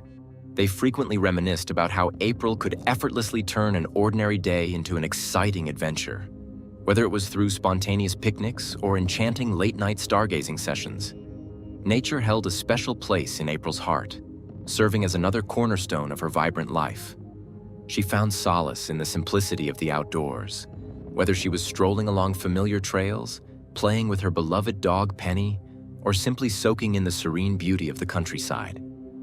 The expansive fields and wooded paths of Armada became her sanctuary, a haven where her thoughts could wander freely and where she drew inspiration for her art. April's lively personality and warm-hearted nature made her a standout figure in her community. She was someone who left a lasting impact on everyone she met. Her genuine ability to make people smile, coupled with her infectious laughter and unwavering optimism, left an indelible mark on the small town she called home. Whether through her heartfelt compliments or her boundless enthusiasm for life, April was a beacon of positivity that illuminated her surroundings. Growing up without siblings, April navigated her childhood with the strong support of her parents. When she was 6 years old, her parents divorced, leading her father to enter into a relationship with a man named David. April and her stepfather quickly developed a warm and harmonious relationship, providing her with an extended family that enriched her life. By the age of 16, April had already cultivated a sense of independence, often walking her dog Penny alone. While she cherished her time with friends, she remained deeply connected to her family, balancing her social life with familial bonds. April was also in a romantic relationship with Austin, a year her senior, whom she had met at school. Their relationship had blossomed over the past year, adding another layer of happiness to her life. In 2014, Armada was a tight-knit community with a population of approximately 1,700 residents. Known for its safety and ideal environment for families, everyone in the town knew each other by name and face. The place turned out to be safe, ideal for a family to live and raise children. However, as life experience shows, such circumstances make places like this very attractive to criminals. Here, they strike rarely, but it causes real panic. July 24, 2014, marked a day when summer vacation was in full bloom. On this particular day, April Milsap had no grand plans or special gatherings on her agenda. Instead, she opted to relish a leisurely day at home. She slept in until noon, savoring the unhurried pace that summer afforded her, and spent the afternoon immersed in her computer activities. She chatted with friends, scrolled through various websites, and indulged in her favorite video games. It was a day that seemed as ordinary as any other, with nothing out of the ordinary on the horizon. As the evening approached, around 6 p.m., April decided it was time for her daily walk with Penny. Penny, her loyal and spirited canine companion, was a constant source of joy in her life. These walks were more than just routine. They were cherished moments that allowed April to connect with nature, clear her mind, and appreciate the simple beauty of Armada. She chose one of her usual paths, a well-trodden trail that offered both familiarity and comfort. Typically, these walks lasted about an hour, and Jennifer had every reason to feel secure, knowing April's consistent schedule. However, as time passed without April's return, Jennifer began to feel a growing sense of unease. By 7:30 p.m., when April had yet to come back home, Jennifer's concern deepened. She attempted to reach her daughter's phone, but the calls were met with silence, redirecting straight to voicemail. Frustrated and worried, Jennifer sent several text messages but received no response. The creeping anxiety intensified, leaving her increasingly troubled. By 8 p.m., Jennifer was beginning to panic. She called April's boyfriend, Austin, hoping that perhaps they had met up spontaneously. To her dismay, Austin said he hadn't seen April all day. They had only exchanged messages online earlier. Alarmed by Jennifer's tone, Austin offered to help and arrived at the Milsap residence shortly after, accompanied by a friend. When Austin mentioned a strange message he had received from April, Jennifer's anxiety turned to outright fear. Austin revealed that at 6:28 p.m., just 40 minutes after April had left for her walk, she had sent him a chilling message. "Someone tried to kidnap me." He explained that he hadn't seen the message immediately, claiming it was delayed due to poor network coverage. Once he saw it, he hurried over to look for her, but his search had yielded no results. Jennifer immediately called her husband, David, who was at work. The urgency in her voice spurred him into action. He rushed home to join the search. Together, David, Jennifer, Austin, and his friend fanned out across the neighborhood, retracing the routes April often took. They knew the trails she loved, the quiet paths where she found solace. Jennifer also called the police, pleading for their assistance. The authorities, though limited in resources, joined the search with a sense of urgency. Armada was a small, tight-knit community where violent crimes were almost unheard of. The disappearance of a teenager under such mysterious circumstances was deeply unsettling. Around 8:20 p.m., a couple jogging on one of the trails encountered Penny. The dog was alone, her leash trailing behind her. Penny was frantic, running back and forth as if trying to lead them somewhere. Concerned, the couple followed the dog. Penny darted into a dense thicket, and what they discovered next would haunt them forever. Lying in a bloody ravine, partially hidden by the undergrowth, was the lifeless body of a woman. The sight was devastating. The woman's clothing was disheveled, and the area around her was stained with blood. The couple immediately contacted the authorities. By the time April's family arrived, the scene was already cordoned off, and law enforcement officers were combing through the area for clues. Jennifer and David's worst fears were confirmed when they identified the body as their daughter's. The grief was overwhelming. The local law enforcement agencies swiftly recognized that they were ill-prepared to handle a case of such magnitude.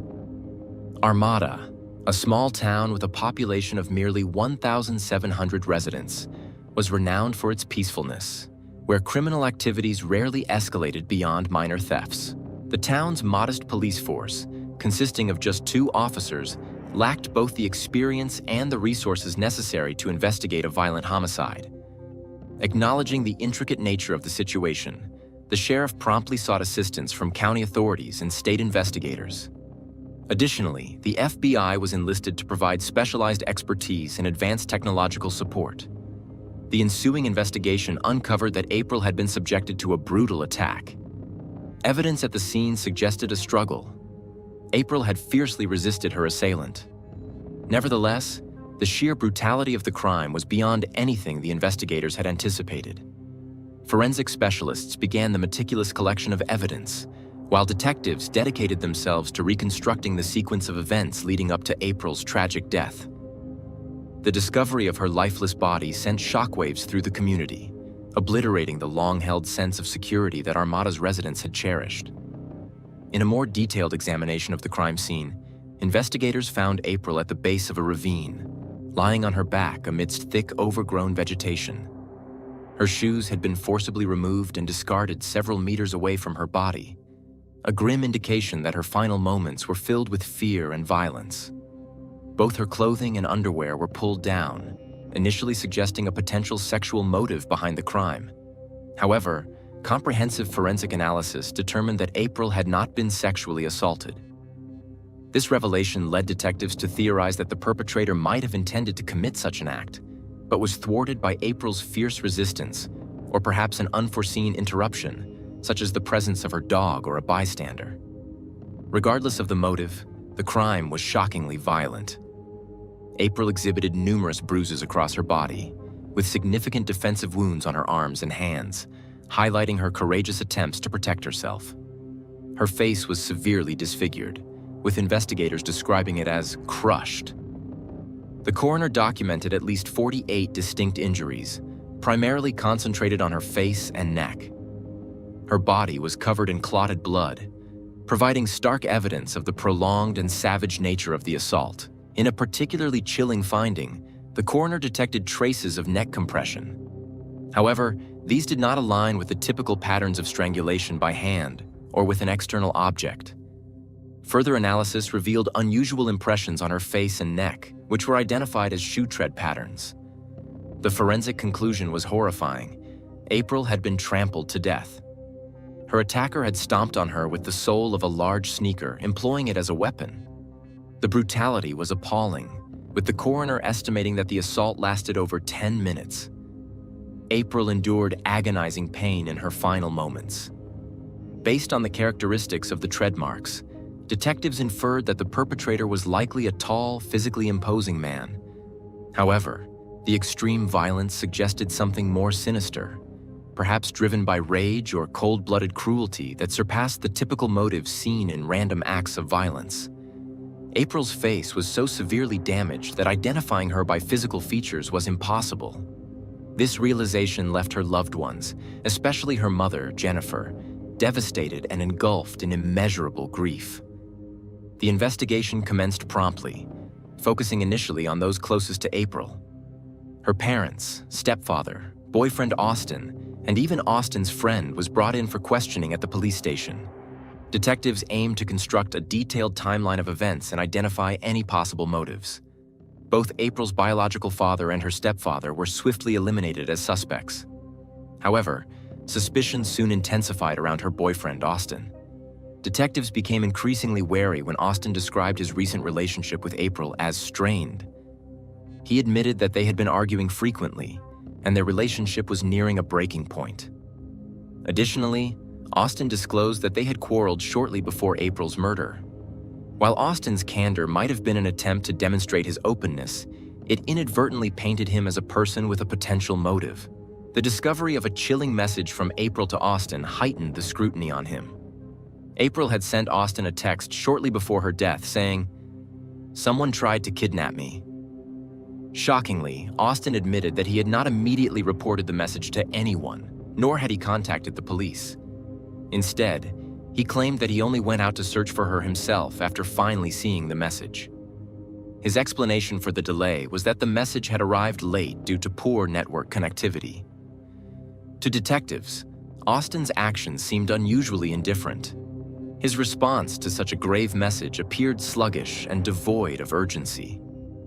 When asked why he hadn't reacted immediately, Austin offered a revealing explanation.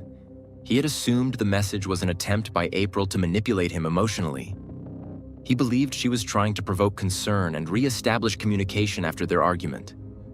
This reasoning, while perhaps understandable in the context of a quarrel, struck investigators as cold and dismissive, given the situation's gravity. When pressed further about their quarrel, Austin struggled to provide specifics. He claimed that April's behavior had been inexplicable and that the argument arose out of the blue. He deflected blame, suggesting that April was the one responsible for their recent tensions. This, combined with his apparent apathy toward her distress call, reinforced detectives' doubts about him. In cases of violent crimes, it is frequently observed that partners or close acquaintances of the victim are statistically the most probable perpetrators. This understanding guided the investigators in their initial assessment of April's tragic death. Austin's behavior, coupled with his close proximity to April, naturally placed him under intense scrutiny. Law enforcement authorities made the decision to detain him for further interrogation, aiming to thoroughly examine his activities on the day April disappeared. Their objective was to construct a clear timeline and verify his alibi to determine if he had any involvement in the crime. Austin provided a detailed account of his whereabouts on the afternoon of April's disappearance. He stated that at approximately 4 p.m., he had met with a friend to assist in bringing a television into his home. After completing this task, they decided to grab a snack and proceeded to the nearest fast food cafe. This timeline of events appeared routine and uneventful, aligning with what one might expect on a typical day. To substantiate his claims, investigators meticulously reviewed the CCTV footage from the cafe. The footage confirmed Austin's presence at the establishment around 6:30 p.m., just minutes after April had sent the ominous message regarding an attempted kidnapping. This verification provided concrete evidence that Austin could not have been involved in April's murder, as his location was firmly established during the critical time frame. Despite the initial suspicions, The detectives were compelled to explore alternative avenues. However, certain aspects of Austin's behavior remained perplexing. His dismissive response to April's distressing text message and his apparent lack of urgency in comprehending the severity of the situation raised lingering questions. These inconsistencies highlighted the intricate and often convoluted nature of human relationships, which can obscure the path to uncovering the truth in complex criminal investigations.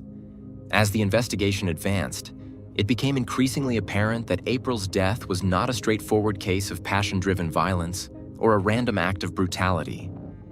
This realization reinvigorated the investigative team, who committed themselves to exhaust every possible lead in their relentless pursuit of justice for April Milsap.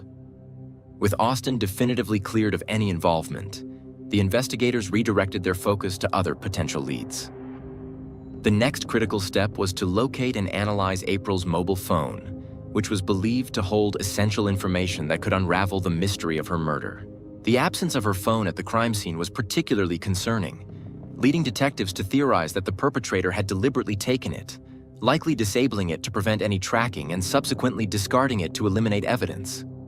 The quest to find April's phone and gather additional evidence became a top priority for the investigative team.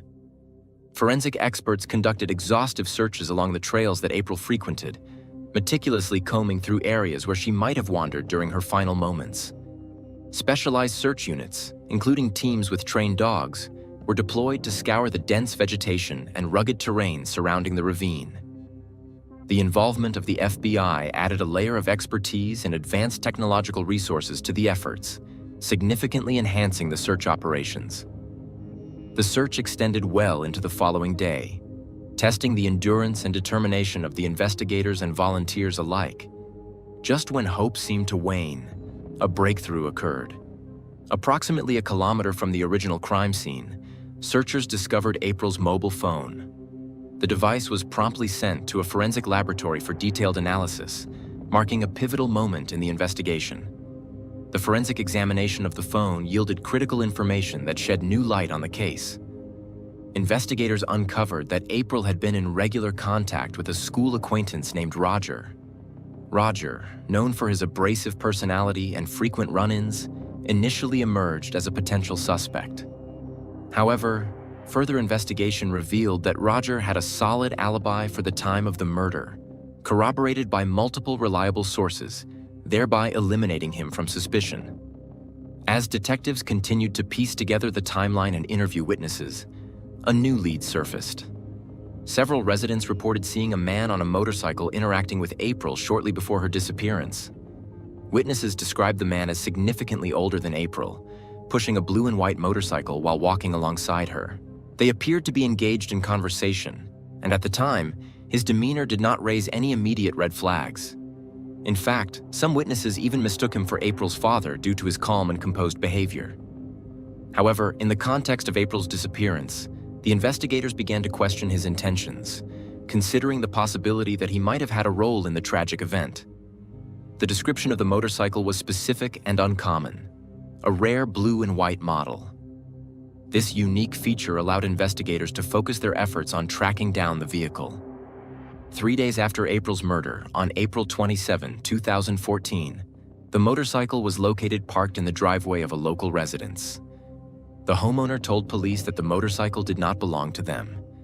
It was owned by a 32-year-old friend, James Van Callis, who lived in a neighboring town about 30 kilometers away from Armada.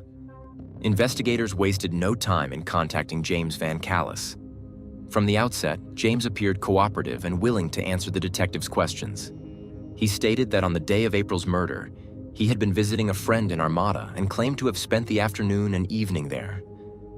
His alibi was corroborated by his friend, but detectives remained skeptical. They knew the reliability of an alibi provided by a close associate could be compromised by loyalty or collusion. Inconsistencies in James's account began to emerge during further questioning. When asked about the shoes he wore on the day of the murder, James produced a pair of white sneakers. There were no bloodstains on the sneakers James Van Callis provided to detectives. Also, forensic analysis revealed that the tread pattern on the sneakers did not match the distinctive marks left on April's body, but the size was identical. This discrepancy immediately raised suspicions that these were not the sneakers he had been wearing on the day of April Milsap's murder. Detectives decided to delve deeper into James's history to determine whether he could be excluded from the list of potential suspects. What they uncovered painted a disturbing picture. James had a series of convictions, although none were for violent crimes. His criminal record included charges for breaking and entering in 2005 and 2006, as well as for non-payment of alimony. While these offenses suggested a disregard for the law, they did not align with the profile of a brutal murderer. However, when investigators broadened their inquiry to include his family background, they found something far more alarming. James's father, James Van Callis Sr., was a registered sex offender with a documented history of sexual assaults. During the period in question, both father and son lived in the same family house.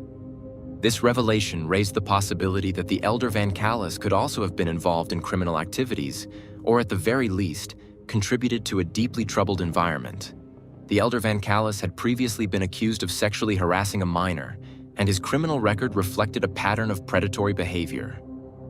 Initially, investigators considered the possibility that both father and son could have been involved in criminal episodes. However, witness accounts from the day of April's murder pointed clearly to James Jr. Witnesses described the suspect as a middle-aged man who matched James Jr.'s description, making him the primary focus of the investigation. Searches conducted at the Van Callis residence uncovered additional incriminating evidence. Police found a substantial quantity of illegal plants growing on their property. The scale of the operation was significant enough to warrant drug distribution charges, which led to the arrest of both James and his father. This move served a dual purpose. It removed them as potential flight risks and gave authorities more time to investigate the murder without interference. Despite the thorough search of the house, police were unable to find the sneakers that matched the tread marks on April's body. Numerous DNA analyses were conducted on James's clothing and personal items, but no matches with April's DNA were found. Forensic experts who examined James's motorcycle, however, made a critical observation. It had been meticulously cleaned with strong disinfectants shortly before being taken into custody. This level of cleanliness was unusual and suggested a deliberate attempt to remove evidence. The lack of any residual traces further confirmed that James had gone to great lengths to cover his tracks. The detectives' suspicions were bolstered when James's girlfriend, Crystal, contacted the police. Crystal provided chilling insights into James's behavior on the day of April's murder. She recalled returning home to find him obsessively cleaning his shoes, motorcycle, and helmet. The intensity of his efforts struck her as unusual, and the strong cleaning agents he used only deepened her concerns. Crystal also revealed that James had admitted to her that he was cleaning because he had gotten engine oil on his belongings while repairing his motorcycle, a claim she did not believe. Crystal's testimony included a key piece of evidence. She described the sneakers James had been wearing on the day of the murder. They were his favorite black and white sneakers, a pair she had seen him wear frequently. These shoes, however, did not match the ones he handed over to detectives during his initial questioning. Crystal also noted that after that night, she never saw those sneakers again. She suspected that James had disposed of them, realizing that they might link him to the crime. Crystal went on to detail her tumultuous relationship with James. She described him as cruel and controlling, with a violent temper that left her feeling like a prisoner in her own home.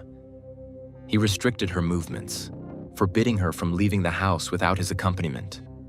She admitted that she had been afraid of him for a long time, fearing for her life if she ever defied him.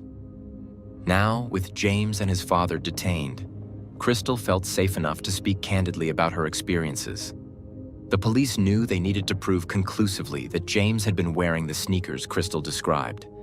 Their breakthrough came when they discovered photos on James's social media profiles. In several pictures, James could be seen wearing black and white sneakers identical to the ones Crystal had mentioned. While the original pair was no longer in his possession, detectives purchased an identical pair of sneakers from the same brand and compared the tread pattern to the marks found on April's body. The forensic analysis was definitive. The tread pattern of the replica sneakers matched the impressions left on April's body with absolute precision.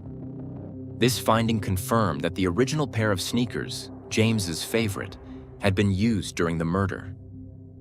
April Milsap had been trampled to death by someone wearing those shoes, and all evidence pointed to James Van Callis as the perpetrator. The investigation took a darker turn as forensic experts revisited the helmet James had cleaned so thoroughly. The marks on April's head bore a striking resemblance to the contours of the helmet.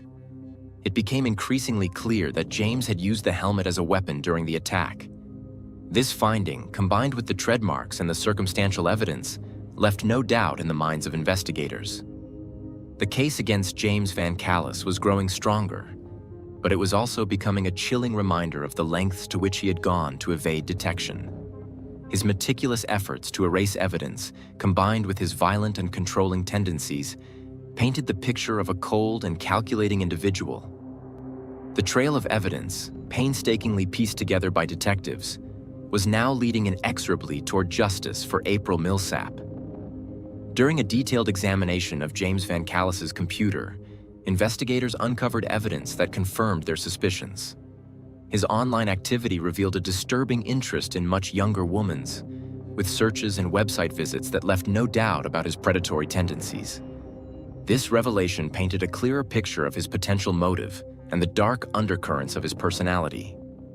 Even more crucial was the information obtained from April Milsap's mobile phone, analyzed in an FBI laboratory. Among the data recovered was a fitness app that April used regularly. This app recorded various parameters such as speed, steps, and heart rate. The data provided a chilling timeline of her final moments. Shortly after April sent the alarming message to her boyfriend Austin about an attempted kidnapping, her recorded speed increased dramatically. It was as if she had suddenly started running, likely trying to escape from someone pursuing her. Investigators pieced together the likely scenario. James Van Callis had driven up to April on his motorcycle, possibly offering her something or attempting to engage her in conversation. Sensing danger, April had texted Austin before attempting to flee. Within minutes, the fitness app recorded chaotic, erratic movements that reflected a desperate struggle. This activity continued for 10 to 15 harrowing minutes, capturing the heartbreaking reality of a woman fighting for her life. Tragically, the data also marked the moment when her struggle ended. Not long after, the app recorded another significant detail. The phone began moving at a steady speed of approximately 60 kilometers per hour, consistent with someone riding a motorcycle. This speed was maintained until the phone was discarded roughly a kilometer away from the scene of the attack. This action, investigators believed, was James's attempt to dispose of evidence while fleeing the area. Several surveillance cameras along the biker's route provided further incriminating evidence. The footage clearly showed James Van Callis on his motorcycle, and his movements aligned with the timeline established by the fitness app. Geolocation data from his mobile phone also placed him near the crime scene during the critical time frame, contradicting his earlier claim that he had been at a friend's house. With this evidence, investigators were confident they had identified April's killer. Despite the mounting case against him, there was a critical problem: the absence of direct evidence. Investigators lacked DNA linking James to the crime, a fact that his defense team would undoubtedly exploit. Forensic experts had scoured his belongings, including his motorcycle, helmet, and clothing, but found no traces of April's blood or DNA. The thorough cleaning of his items had effectively erased any physical evidence, underscoring James's calculated efforts to cover his tracks. Given these challenges, the prosecutor's office faced a difficult decision. Despite the indirect nature of the evidence, it was substantial and damning. The cumulative weight of the surveillance footage, geolocation data, fitness app records, and James's known predatory behavior painted a compelling picture. In October 2014, 3 months after April's murder, James Van Callis was formally charged. The trial was set for early 2016. The prosecution argued that James's actions were driven by a twisted motive. He had reportedly spent years searching the internet for methods of seduction, fixating on ways to attract much younger women. These searches revealed a man obsessed with his desires, unable to accept rejection. Prosecutors contended that April had rebuffed his advances, triggering a violent, rage-fueled attack. The evidence suggested that he had trailed April on his motorcycle, confronted her, and ultimately unleashed a brutal assault when she resisted. The defense, as expected, centered their argument on the lack of direct evidence. They pointed out that no DNA or physical traces connected James to April's murder. His lawyer argued that the prosecution's case relied entirely on circumstantial evidence, which, while compelling, could not irrefutably prove his guilt. The defense also highlighted James's relatively clean criminal record, emphasizing that he had never been convicted of a violent crime. Despite these efforts, the jury was unconvinced by the defense's arguments. The sheer volume of evidence against James, combined with the harrowing details of April's final moments, left little doubt in their minds. His actions on the day of the murder, his attempts to erase evidence, and his disturbing online activity painted a damning portrait of his culpability. Throughout the trial, James maintained his innocence, showing no remorse or acknowledgement of wrongdoing. His lack of contrition only deepened the outrage among April's family and the community. The aftermath of the trial brought a mix of emotions to April's family and community.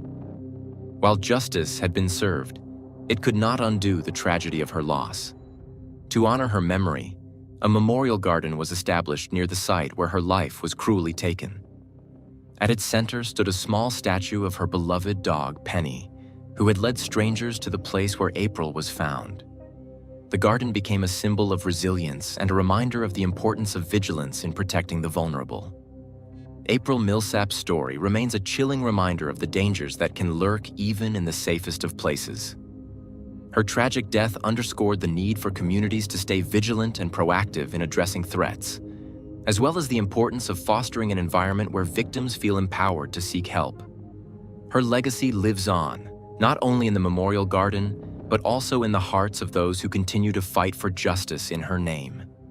After deliberating for several hours, the jury unanimously found him guilty of attempted kidnapping, rape, and premeditated murder. As a result, James Van Callis was sentenced to life imprisonment without the possibility of parole. April Milsap's mother spoke at length during the sentencing. The woman was satisfied with the court's decision and the fact that the criminal would never be released. She was shocked that a child could die at the hands of an adult man just because he was refused.